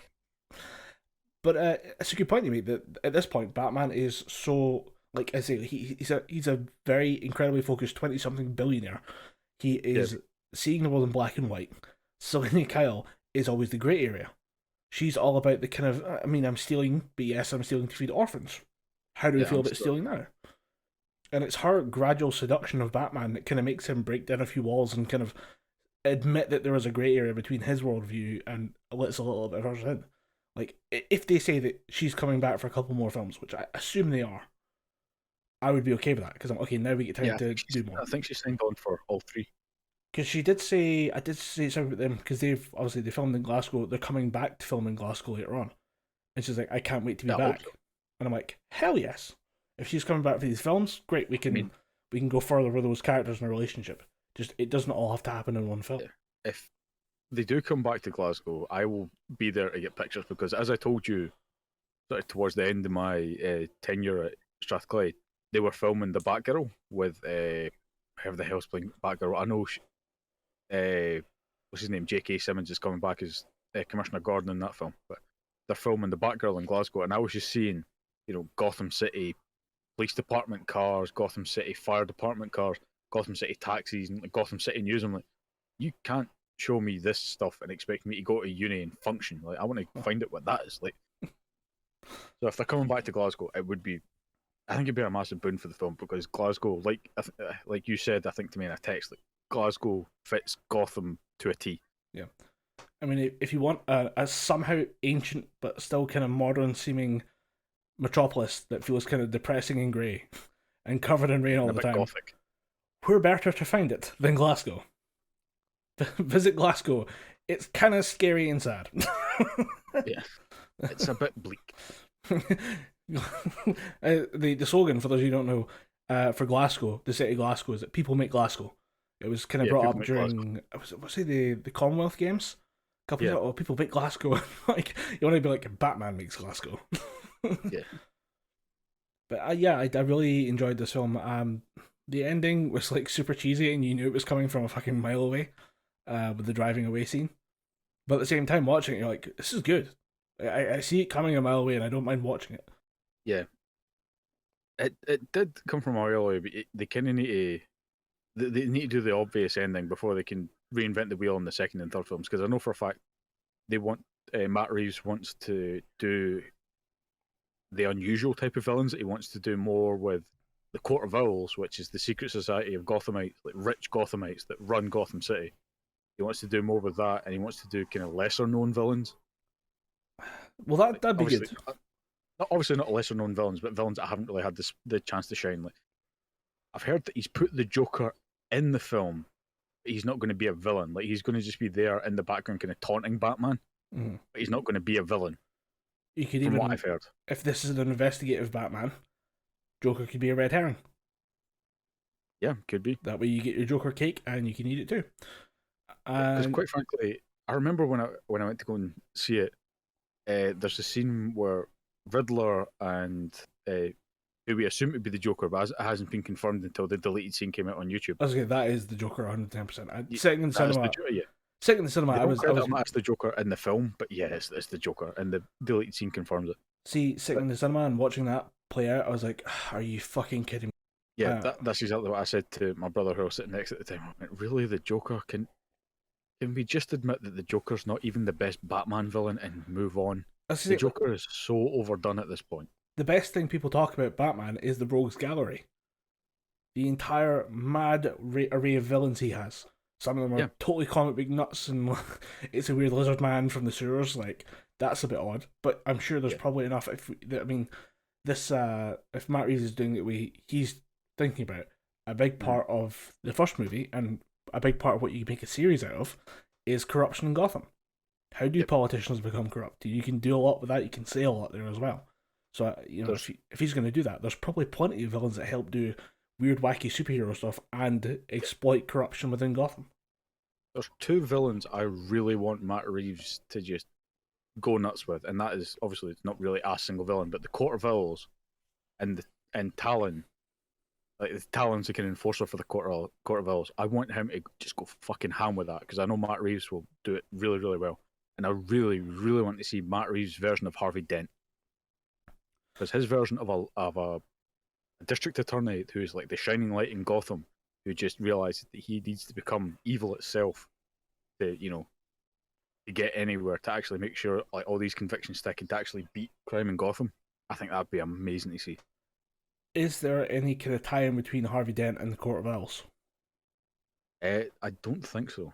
Again, I've only just started buying the Court of Owls books. I've only got literally volume 1, but there probably is some kind of crossover between Dent and the Court of Owls. Because I was going to say, if not, like Harvey Dent himself is a friend of Bruce Wayne. So if they just have him show up as, oh, here's your friend Harvey Dent, and then just let that play out, I think that would work. Well, I was going to say, if you've got 3 films, done the first one, the second one, you've got 2 villains to prosecute. Harvey Dent's prosecutor, right? Yeah. Introduce him as that, have him flip to become Two-Face, and then have it turn out that he's tied to the Court of Owls, which you use for the third film. Because if you're dealing with the entire corrupt crime syndicate, you can have their enforcer, Talon, appear as a big physical villain, and then the Court of Owls is the kind of big shadow master organization behind it all. I mean, there's loads of different ways that they can introduce a whole bunch of characters, and I kind of hope they do. There's another character I kind of like to see, and that's the character Prometheus, who's basically the anti-Batman. Like similar situation, like similar circumstances, but he thinks that the only way to avenge his parents is to snuff out any and all good in Gotham City, because it was the police that killed his parents. Ooh. So I think it kind of like the antithesis of Batman would be good to see. As much as I'd like to see Bane come back, Have it be Tom don't Hardy. thi- Pretend it's the exact same character. Just don't blink. Yeah. Just keep the gag going. I kind of like them to see bring. I kind of like to see them bring back Venom, and have that be a kind of crutch. But I can see why Nolan got rid of it because it's just all Batman needs to do is cut the Venom tube in the back of his neck, and that's Bane dead. See, because So we're, having it, because we're talking about Tom Hardy, I assumed we were talking Yeah. about the Marvel character Venom as well. But no, the Venom, the drug that makes Bane who yeah, the he is. steroid. Yeah, they could have that, but as Christopher Nolan rightly identified, all you need to do to beat Bane is cut the tube in the back of his neck, and everyone's like, "Oh shit, he's beaten." But Is that not what yeah, I mean, happens in the Arkham Asylum? yeah, that's what happens in the Arkham Asylum games. It's what happens in all the DC animated movies where Bane's in it. All Batman needs to do is throw a batarang at that tube. I was and going to that's say, like, done. you have a plastic tube transferring your life-giving fluid against an enemy who throws shurikens all the time. With pinpoint accuracy. Like, yeah, armor plate that thing. Of all the things you could do, just like Kevlar, like a little bit of Kevlar, tape it around the outside. Actually, I just had a thought of the villain. Absolutely fucking love to see done in Matt Reeves style, but again, it'd be a bit too soon. They need to do some finagling to fit him in perfectly. I'd love to see him do the Red Hood Jason Todd story, like Batman's biggest failure coming back to haunt him. But you need to establish Jason Todd as Robin, then you need to kill him, then you need to do a time skip, and then you need to have him come back.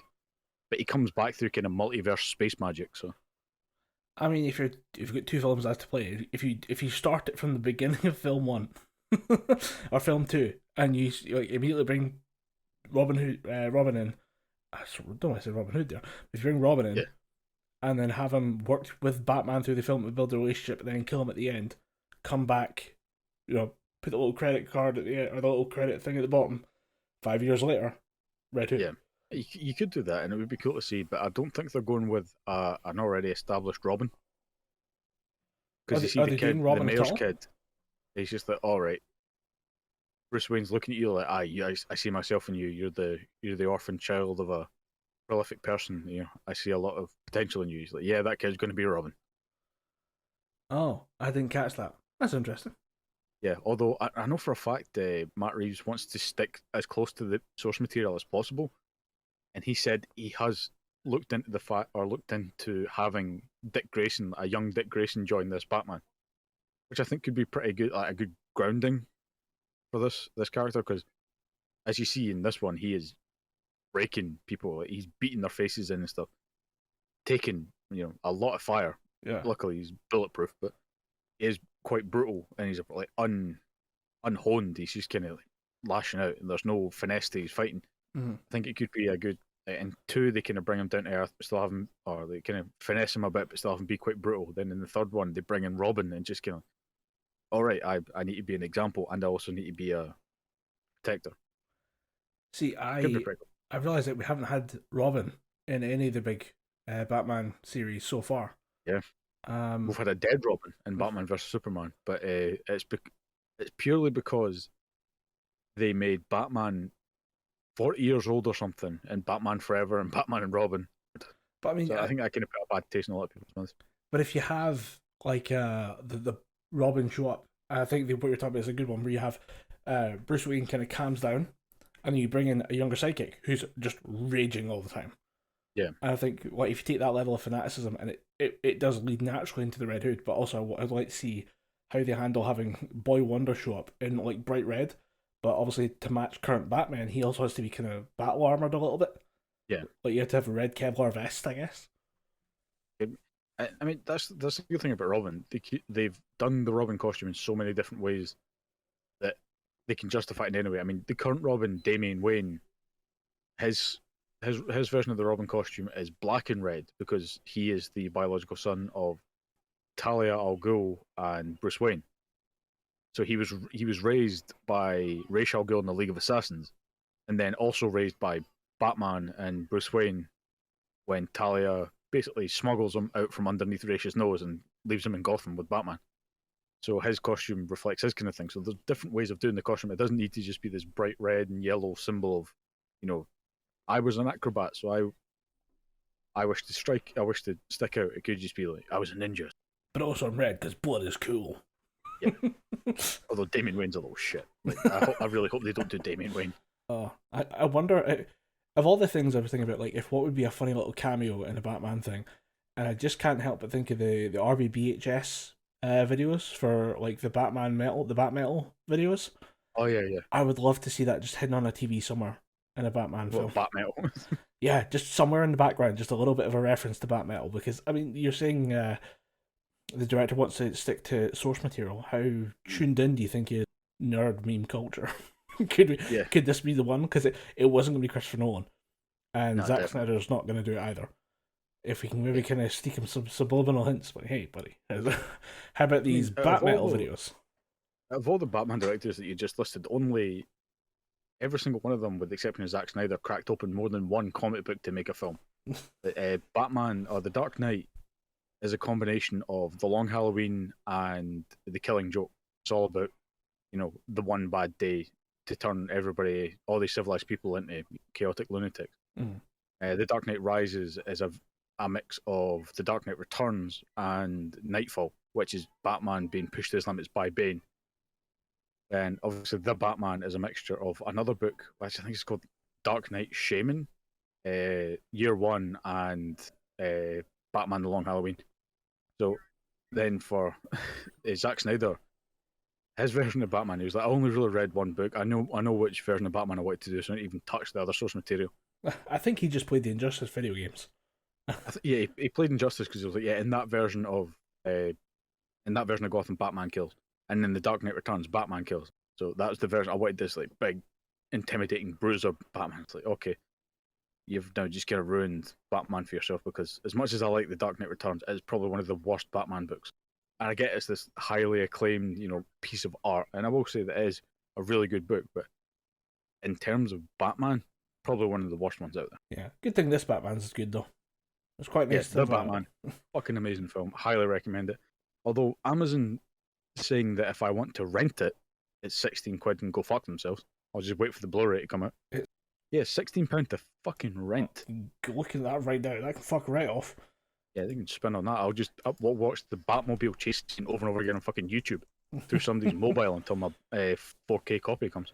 Jesus, that is £16 for Batman. Yeah, I mean, I know it just came out. But... Yeah, and I've pre-ordered the 4K Blu-ray just because I can watch it on the PS5 now. Want to see that film again in as best quality as I can. So I'm going to watch it a few times when I get it on Blu-ray. I guarantee that. Yeah, because one of the things we talked about the last time was just how good the cinematography was and the use of color. Like Batman walking towards the Penguin, backlit by flames. Oh, did you hear that? A little bit, yeah. I just battered my hand off my desk. I'm tight. Sorry, continue. But I remember talking about like the use of color and the Batman heavily involved in the shadows, Gotham incredibly bleak, and we were expecting kind of like a certain color tint that way. And yeah, just the high contrast images, very good. Use of certain lights and certain lighting colors, very good. Big fan of the flare scene that's in the trailer as well. Where it's Batman leading. I totally misread what was going on in that scene when watching the trailer, but when you watch it as part of the film, it's like, oh, it's a very hopeful scene in a weird way. Yeah, it's Batman kind of becoming that symbol of hope. Yeah, instead of this like fear in the darkness, you're like, oh, you can actually inspire people. He inspires them with light. Darkness. I'm Batman. Yeah, like the visuals of it, very good. I absolutely would grab the 4K version of this and just try and get it on the best screen. One of the things that you said you didn't like about it was how loud it could be. I thought that played into the film's strengths quite well, because Gotham itself, like I said, kind of takes on its own character in this film. But I thought it was meant to be loud. It's meant to be distracting. It's meant to be, a lot of things go unnoticed. Like, for example, that plays in quite well with my perception of the Riddler, because the Riddler was a really good villain. It was a really good take on an established kind of cheesy villain. Yeah, the Riddler's always been kind of a joke character. I mean, in my mind, if you Google the Riddler in the Arkham games, they just like, all right, you're going to fight him twice, but you're going to spend most of your time collecting 120 Riddler trophies. As he kind of shit talks you on a headset, like, yeah, you fuck off. Exactly. And he's just like, shut up, Riddler! I'm going to beat you in 3 punches. And if you don't think of that version of the Riddler, you think of Jim Carrey. Yeah, in green and no one spandex. should have to go through that. So I mean, yeah, having him be like this kind of modern day, like angry Zodiac guy, killer. yeah, angry serial killer, he has gone through that bad day and made his decision as to who he's going to be. He's not going to be fucking Yeah. Batman. Having that work out be a lot more modern. Although I will say, in the shots just before, I think it was during the bombing scene, or the scene where the guy like comes at the SUV with the bomb strapped to his chest. I'm pretty sure I saw someone with an FBI jacket on in the kind of like police cordon outside. The idea that there are a group of I'll just say incels who are flocking around the Riddler, preparing to bomb or preparing to terrorist take over Gotham City, and the FBI does not already know about it, and it takes fucking Batman to stop them. I'm like, kind of pierced a little bit the veil of reality there. And the fact that he takes to stream most of his videos and stream to his followers and tell people, like, I can be anyone. Like, I'm sorry, bro, but the fact that FBI is don't in that know chat. And that was the kind of thing that I both liked and disliked about the Riddler. The Riddler was just that he was an everyman. He was the polar opposite to Bruce Wayne. Like, he was orphaned, but he didn't get the opportunities that Bruce Wayne did, and that's why I liked him. But at the same time, because Riddler could have been anybody, he almost could have been cut out of the film. Like, he was just there to get Batman from A to B, but Batman was already on that path to begin with, so it could have took him slightly longer. But the Riddler was he was very welcome. Like, don't get me wrong, it's not that I'm shitting on Paul Dano's Riddler, fucking phenomenal. But there are certain points where he almost couldn't have, he almost didn't need to be there. You know what I mean? I'd have liked it more if Batman was wrong about, like, he was, I'm going to get the Riddler, and he was wrong, and Riddler gets away, and you get kind of like a Silence of the Lambs moment, where the Riddler gets in contact with Batman one last time, and it's like, you've missed your chance, Batman, I'm away now, and disappears off into the crowd, and he could have been anyone, so he becomes the anyone that's always out there. Yeah, that would have been pretty cool. But I think there was another thing that he didn't really have a connection to Batman. Yeah, I think he was always things were addressed to Batman, but the way I can rationalize that is just he knows that the only person he sees Batman as the only person kind of his equal. So he's like, okay, my ego is only going to allow me to talk to the smartest and strongest, and that's you. Like, forget the cops. Like, I know you're going to be there, so I'm going to talk directly to you. Which does kind of tie into Riddler, because he is very much kind of like, hey, you and I are the smartest people in the room. I'm smarter than you, by the way, just for the record, Batman. But we are the smartest people in the room. Let's have a conversation and ignore all these plebeians around us. Yeah, and that is, I think, despite the fact that they've gone for clearly a more serial killer based Riddler, that is what I still think is at the kind of the center of him. Like, there's still that kind of superiority complex. Although one thing that I did see for the Riddler I did find kind of funny in a weird way was because the Riddler is clearly autistic. People are saying, like, this is Black Panther for autistic people. I'm like, okay, bro, you want that? You want to admit that you're very, like, the Black Panther film, which empowered black cinema goers up and down the globe. You want to admit that the Riddler did that for autistic people? He's the bad guy, right? Yeah, he's the guy that you're not meant to like. He's the guy that gets stopped by Batman. It's not a great image, I'll be honest. I will say I don't know what it is, but I fucking hated the scene of, like, them in the Coliseum at the end. It's like the kind of big kind of takeover scene. Just that guy raising that gun to shoot Batman and him taking 5 fucking minutes to raise that gun pissed me off so much. The bit that confused me was when Batman takes the giant batarang off of his chest and flies over and swings over to the big transformer and then cuts the cable. I was like, okay, what the fuck are you doing? Are you going to cut the cable down and kill them? Like, it never really became apparent to me that he was going to cut the cable and discharge that. It looked to me like he was going to cut the big transformer thing down. Yeah. Maybe just, I mean, has Battery's done a lot of action stuff? Yeah, he did the Planet of the Apes sequels, the really, really good ones. All right. He did the Cloverfield films as well, I think. Yeah, they're not my favourite films, so I wouldn't really be like, hey, don't worry, this guy's got it. He made Cloverfield. Like, bro, those ones are a mess. But I was watching that scene and I'm like, I know where this is going. Like, I know someone's going to come in and save Batman, and it's either going to be a kid he talked to 5 minutes ago, or it's going to be Catwoman. And surprise, surprise, it's fucking Catwoman. But yeah, I just watching that scene, I was like, I hate this. I know exactly where it's going. We don't need to do this. Or you can have it happen in real time, and that would be great. I'd love to see that happen, not with like the slow mo walk up and the kind of gradually pulling the shotgun up and lining it up with Batman's head just right before all of a sudden it's miraculously stopped by fucking Catwoman, which we all saw coming from a mile away. Yeah, that'd have been pretty cool. Well, the one part that I did like in it, and it makes me think that they might be bringing Bane in it at some point, is when I think he's been shot twice in the chest by a pretty high-powered rifle. Yeah. And he roots around in his utility belt and he digs out the adrenaline.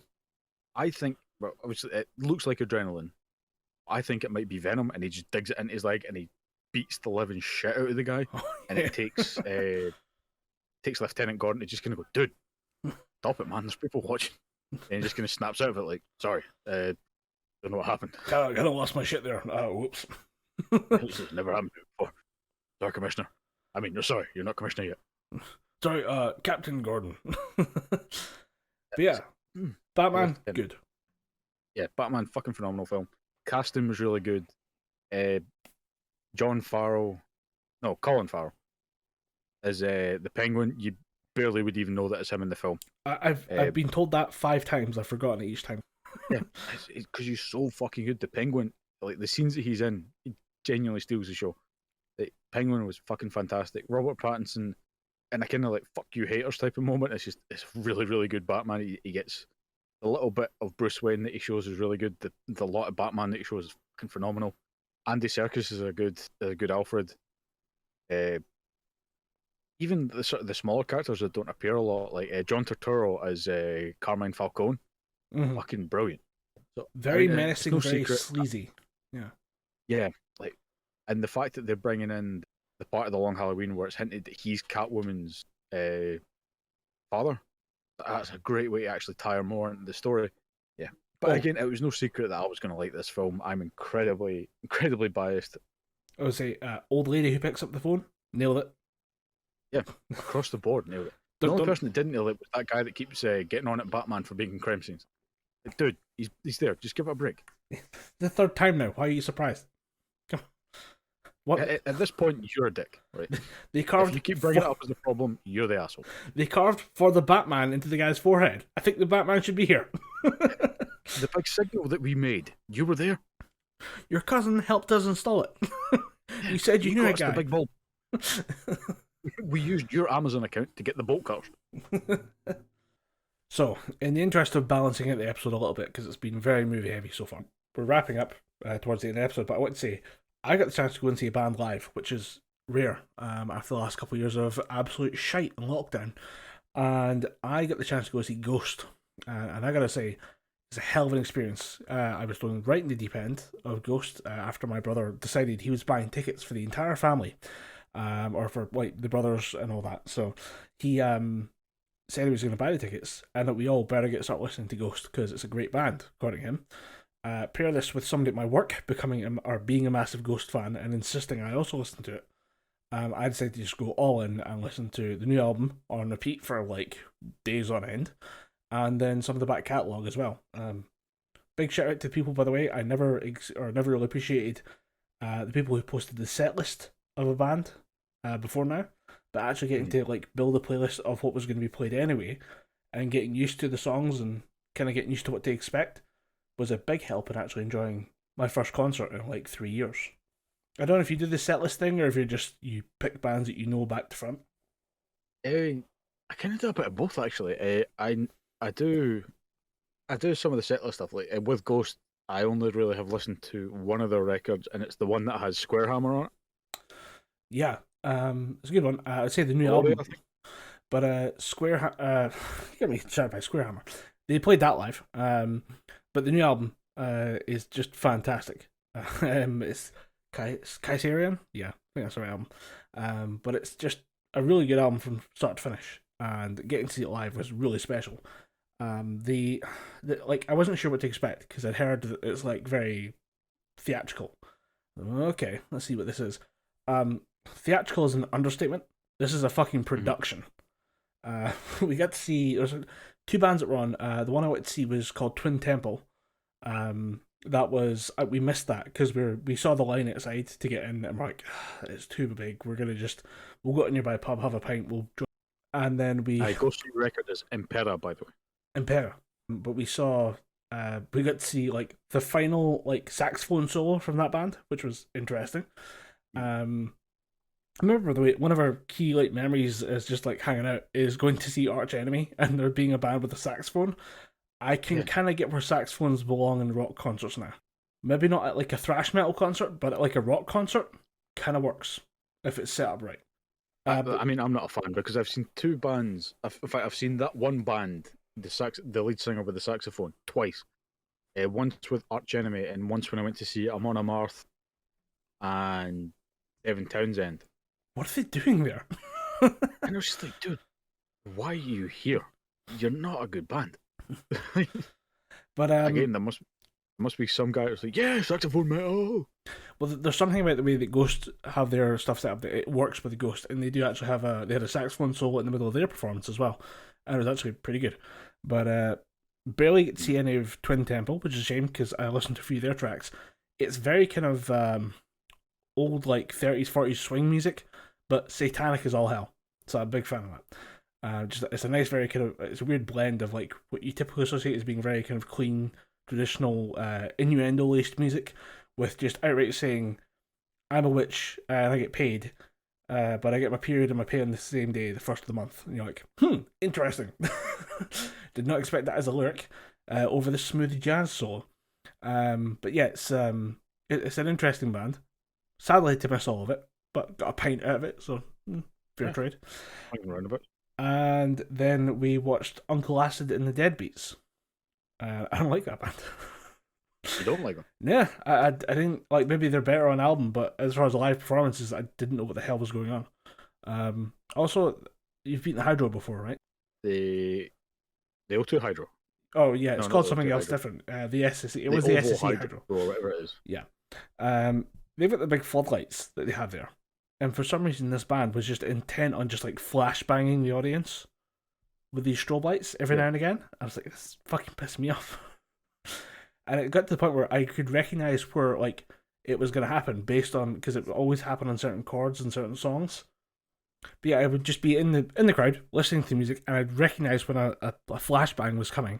I'd just close my eyes, open them back up again, and I'd be okay. There it is. You'd feel the kind of light coming through your eyelids just as they give you the full blast of these stadium lights that are designed to kind of illuminate, kind of like a massive car park, but they point it at like your face.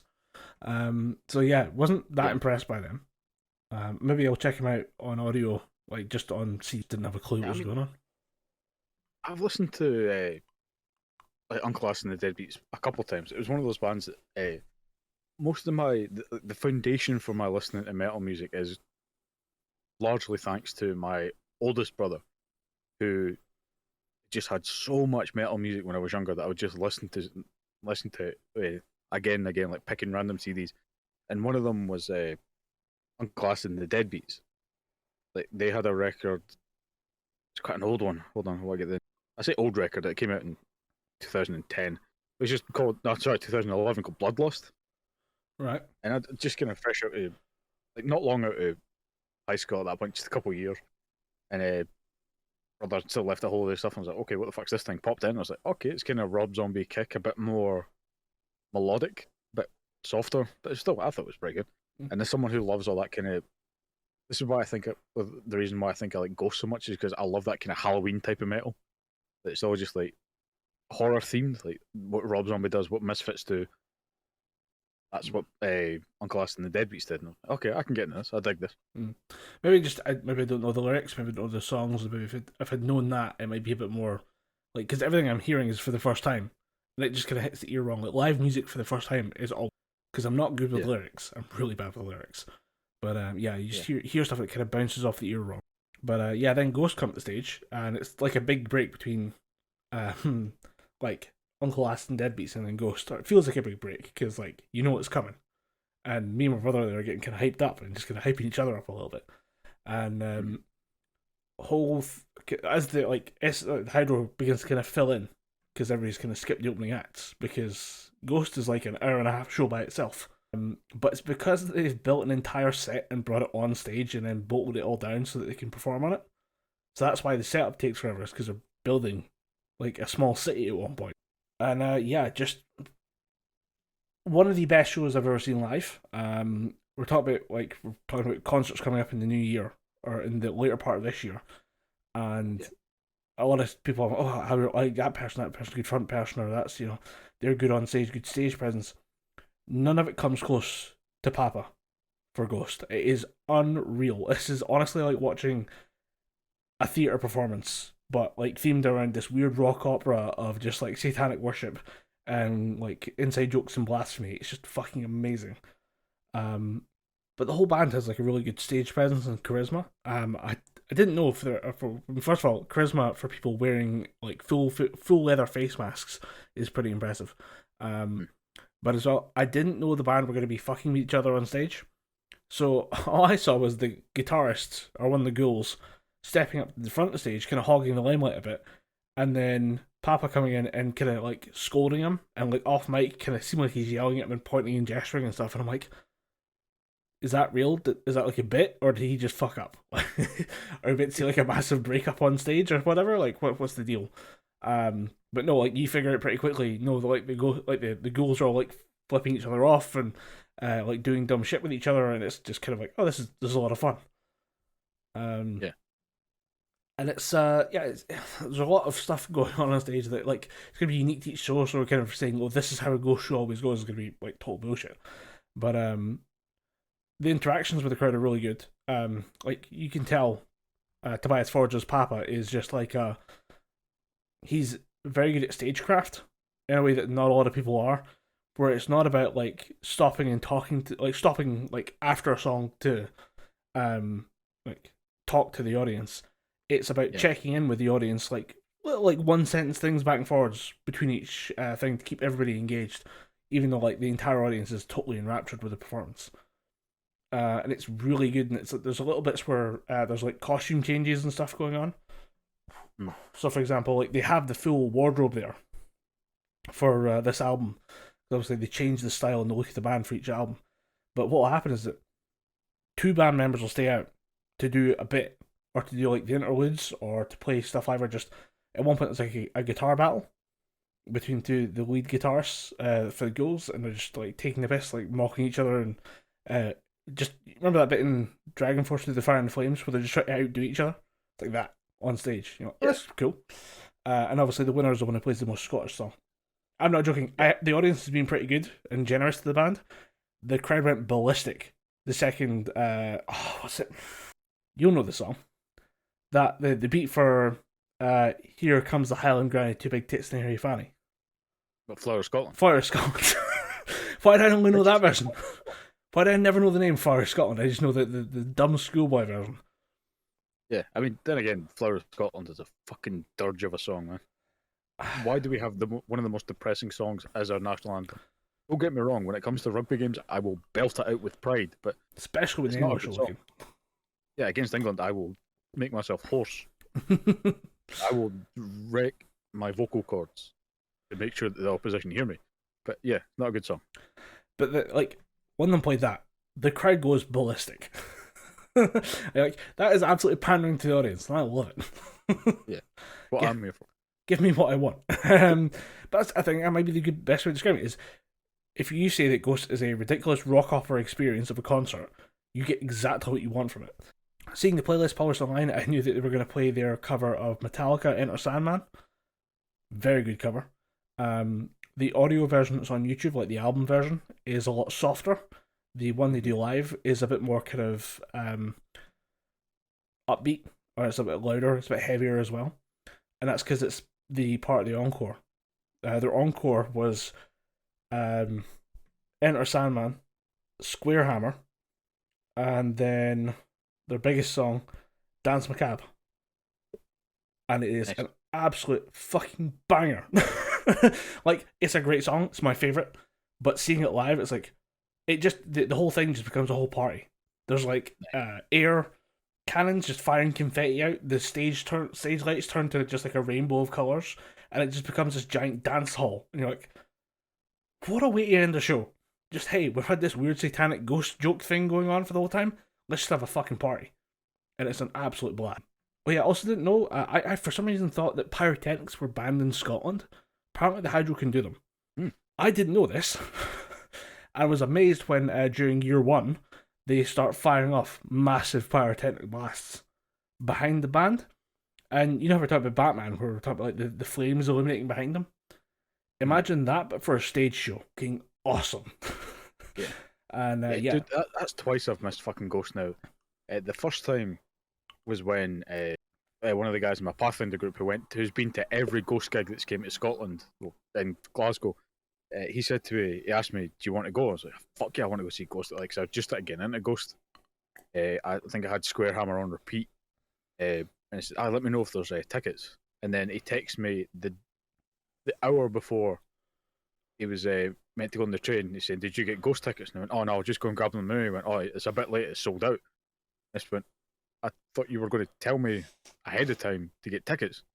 And he went, yeah, I'm telling you, ahead of time. We're an hour ahead of the concert. Then the second gig, I just totally forgot about it. And then it was only when you told me, it was like, oh dude, I'm going to see Ghost in it. I was like, fuck, I knew I was meant to do something. Then again, the guy from my Pathfinder group got COVID from that gig. So in a way, I'm not happy the fact that I missed it. I am kind of happy the fact that I missed it. Because you know you'd be standing, and I would have got COVID. So yeah, well, here's the thing. You're not gonna miss him the third time. If I have to drag you there myself, okay. I will be going, and I will be buying merch, even if it costs me 35 quid a fucking t-shirt. Yeah, I saw that ticket price. I saw that price. I'm like, maybe not. Yeah. I was like, oh, dude, grab me a tour t-shirt, and I was like, you don't want me to grab you a tour t-shirt, bro. We ain't got the money for that shit. That is young people money. That is living home with your parents' money. We have like you're not gonna miss the next one, and that's the key thing I want to point out. Most people I know have seen, or the Ghost fans I know have been to multiple times, and your friend will say the same thing. It is just it's amazing to be there. Like, I've been to a number of concerts, and I describe them as religious experiences for me. Yeah. And this is the first one that was doing it on purpose, but even then, it was phenomenal. It is so good at what it is.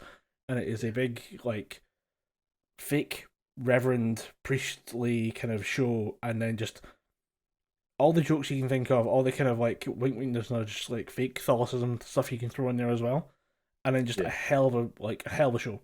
Like, the quality of the music itself. We talk about like saxophone solos there. There's a whole bit where they bring out the first Papa Zero, and they revitalize him to play one saxophone solo, and then he disappears. It's like a 5-minute bit. But it's done in the middle of a rock concert, and it's amazing. He even does the remember like Rick James, where he's doing the thing where he's doing like the solo, and then like as he gets towards the end, he's kind of staggering and falling, but he picks himself back up just to finish it for the fans. They do that, with a reanimated corpse playing the saxophone. You're like, this is nuts. This is absolutely insane. I fucking love every second of it. So yeah, if you're listening, stop listening to the podcast. Go book tickets. Yeah, go book tickets now. And I will say, it goes to the kind of band, because they do wear the masks and stuff like that. People do wear face paint. Oh, and, yeah. And that's a good thing. Get involved in the band. Like, if you go and Slipknot and you were to put on the overalls and the mask, fucking do that. But at the same time, it's something that I got on my friend for, because he did this. Don't call people who are not doing that fake fans. They're still fans, but they just don't want to paint their faces. They just don't want to take off oil paint for work tomorrow. Yeah, they just don't want to. They don't want to have to shave their beard down to the wood so they can put grease paint all over the face. That doesn't mean any less. It doesn't make you a better fan. It makes you a shitty person. Yeah. It doesn't make you a bigger fan, and it doesn't make them any less of a fan because they don't want to paint your face. Don't be a gatekeeper. We actually saw a few people with their face paint. Me and my brother pointed out, oh, there's a person over there, there's a person there. And I would turn and look, and there's a guy in a full like Cardinals outfit with a ghost face paint up in the balcony. I'm like, demon. Look at that. Well, oh my god. I've seen people who were wearing full suits, 3-piece suits to go to a metal gig. Dude, you're going to be sweating. You're going to pass out. If you go into the pit with a 3-piece suit on, you're just going to collapse. Well, actually, the thing about Ghost is it can be enjoyed as a passive experience. There's seats there, And I honestly think you'd get just as much value of just sitting down watching the show, because it is such a show. Yeah. You get something out of it. You don't need to be in the pit. No, I just in my mind, I've never been to a gig that I didn't immediately want to jump into. Yeah, Uh, I don't know if it was COVID. like going to the pit. I don't know if it was COVID, but there wasn't a pit. Or Yeah, I maybe can maybe it's imagine. just not that type of show. Can't really throw elbows to seriously. It's just not that type of song. Yeah. But Although if I go to another heavy metal gig and someone starts doing that hardcore pitting, I'm well within my legal rights to just flat them out. oh yeah, that's Like I remember when we went to see Arch Enemy, there was one guy like swinging his fists and stuff like that, like doing the kind of the windmill like with the clenched fist. I was like, dude, you're gonna hurt someone, and it's not cool. Although I will say, like when I was talking about live shows being like religious experiences, Yeah. I gotta say after a year of lockdown, or after like 2.5 years of lockdown, reconnecting with that community again felt so good. Like I would go see something live if you can. Yeah, and that was definitely my thing because I, as you know, I'm a huge fan of the Wayne's World films, and there was just something about watching them going to see. I think in the first one they go and see Alice Cooper, and the second one they go and see Aerosmith. I was like, man, I want to go to a fucking gig. Then they go to a heavy metal bar, and I'm like, I miss that weird, funky smelling bar that all gigs are held in, and it just made me want to go. Then my brother, following week, went to go and see Less Than Jake, and he asked me if I wanted to go, and I was like, nah, I'll give it a miss. I'm not really sure on gigs right now. Gordon came back and was like, dude, it was such a good gig. I'm fuck, I should have went. So the next gig that comes up that I realistically want to go to, I'm just buying tickets outright. Even if someone was like, "Hey, I'm going to see this. I've got a spare ticket." Hell yes. Yeah, like, dude, give me it. I'll take it with both hands. Yeah, because I mean, I've missed 2 concerts this year already. Just earlier in March, I was supposed to see Tarja Tunen, lead singer of Nightwish. She's now rescheduled into 2023. This was the first concert I'd booked in for the start of 2021. So I've missed, or no, 2020 actually. I've missed this show 3 times due to COVID. So yeah, I can't wait to see that live. But at the same time, like that's how long this knock-on effect's been going, and you really don't understand how much you've missed it until you go back into that community, and you're like, oh, this is what it feels like. And even Bloodywood, like I totally get their decision. Like they were only 2 weeks before Ghost, so technically it might have been able to do it, but there's COVID spikes in the UK. They're coming all the way from India to perform the show. There's no guarantee they can get between mainland UK and Europe. It doesn't quite work out. I get why they pushed back, but I'm glad they've rescheduled it for next year. Like I can't wait to see them because I've somehow not been there yet. The Cat House is a sweatbox, man. Yeah, It is a tiny venue. The stage is so fucking small, right? Like, think of the size of your living room. right. And half, like the size of your living room, if you cut it in half, that's the size of the stage. It is not a massive stage. Smallest venue I've been and to is the garage. The garage is quite decent. The pit area is not huge, but it's still quite big. But there's balconies and stuff like that, which are alright.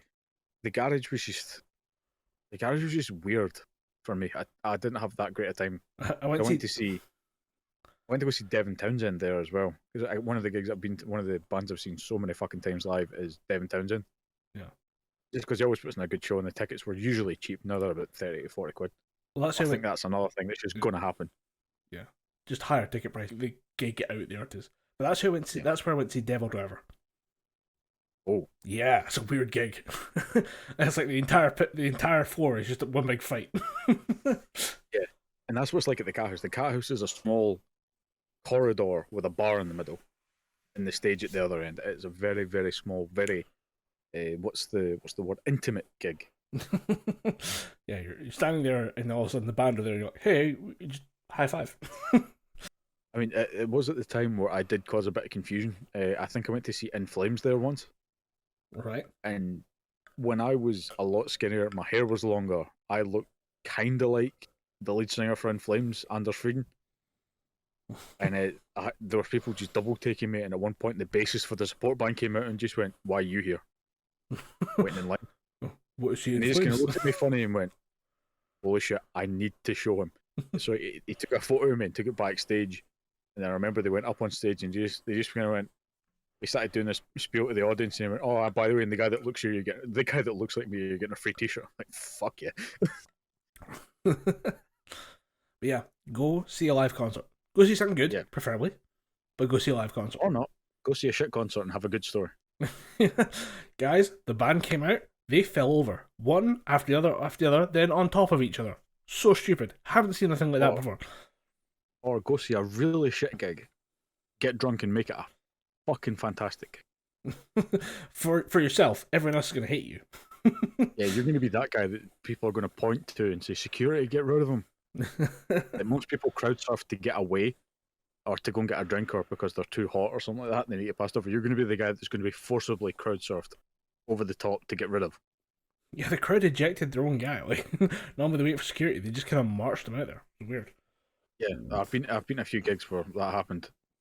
The first time I ever went to see In Flames at the Barrowlands, somebody kicked me in the eye. Huh. Like while being crowd surfed over? No, not while being crowd surfed over. This guy was doing some like capoeira, like hardcore pitting, and he swung his leg out and kicked me in the eye. And next thing you know, there was this guy, probably about your height, like around about that kind of 6'1", 6 foot build, but you know, much bigger. Like we're talking, like this guy was a whole ass man, right? It just literally picked him up by the waist and just crowd surfed him over the top. Up and just went, "You're right, wee man. I can't fucking see it in my right eye, and I don't know where my glasses are." He just handed me my glasses and just pushed me to the front of the gig. He was like, "Make sure the wee man doesn't get hit again." And Grant and Lindsay were just like, "What's wrong with you?" I was like, "I can't open my right eye because someone just booted me in it, and this guy's like got my bag." I just like to be like, "Hey, you know what really mixes with that Gothenburg sound? Brazilian street dancing." Yeah. And it was at that point where I kind of realised that, like, when you go to, you're talking about being in that community, that heavy metal community, it is a proper community. Yeah. Like, we will go in there and we will mosh, we will fucking smash into each other, we will like make each other bruised and battered, we'll make our necks hurt, but at the same time we take it too far, like we'll help you up. Like we're going to knock you to the ground, you're going to knock me to the ground, but I'm going to help you back up to your feet. Like, if I knock a pint out your hand, guarantee when there's a break, I'm going to go and get you another pint. And that's one of the 1,000 reasons why I fucking love the heavy metal community. People always look at us and think, "Oh, you're just a bunch of like filthy moshers," but no, we are good, honest to God, salt of the earth people. Yeah. If you get the Some chance, of us even have jobs in respectable places. Some of us don't. If you're ever, some of us don't even have jobs, and they're still looking because uni only finished a month ago and they've not found anything. If you're ever get the chance, be outside a metal concert when it ends. There is not a safer place on the planet. It is filled with the happiest people. All of the evil is gone from their bodies. As long as nobody fucking died during the concert, it is the nicest group of people you've ever seen in your entire life. It is fucking They're amazing. really, really nice, lovely, sweaty people. We're covered in tattoos, piercings, leather jackets with spikes on them. But honestly, we'll help your baby cross the road if you want to. We'll carry the baby to the bus stop for you. We're just happy to help because we're just happy. We've gotten all of our systems. Just happy people. We've got the anger out of our system by slamming our backs against each other for 2 hours to our favourite metal songs. We're just good, honest people. Like, that's why not many metalheads go to therapy. Because if there's good gigs, that's how we get the aggression. Well, with that in mind, I think we're time to wrap up the elevator pitch. Do you have one, Dom, or is it just me? It's just you, I don't get one. I genuinely keep forgetting that we do this. Well, good news is the channel or the podcast I stole this from has also come to the conclusion that if you just don't have one, you just don't have one. So let it be, I guess. So I'd like to introduce you to the YouTube channel Teleporte. I'll send you links and stuff. I'll put it in the show notes as well for anyone listening. It's a YouTube animation. Teleporte? Yes. It's a YouTube animation channel making short videos. Most of them about 3 to 10 seconds long, some are a little longer. Some are quite introspective, some are very just kind of thematically based on just interesting animation concepts. Some of it's comedy and a lot of it is lewd, and I fucking love it. Definitely have headphones on with the channel. Some of the you broke up again there. What, sorry? Should have said that my internet gets shitty. Dom's net has been absolutely just shagged today. Yeah, I mean, this is probably the most I've used it, and it tends to get a little shitty around about this time of night. Yeah. So yeah, I'd say definite headphone warnings for this channel. The voice acting is all fantastic, but they are going for a certain type of naughty energy. Just if your parents walk in, you're gonna have some explaining to do. But here are some links. Probably to my favorite video of the lot so far. But yeah, Teleporty, fantastic YouTube. And with that, I'll have one next week, I swear. And with that, we'll end the show. I've been Colin Graham. I've been Dom Anderson. And we've been talking gibberfish.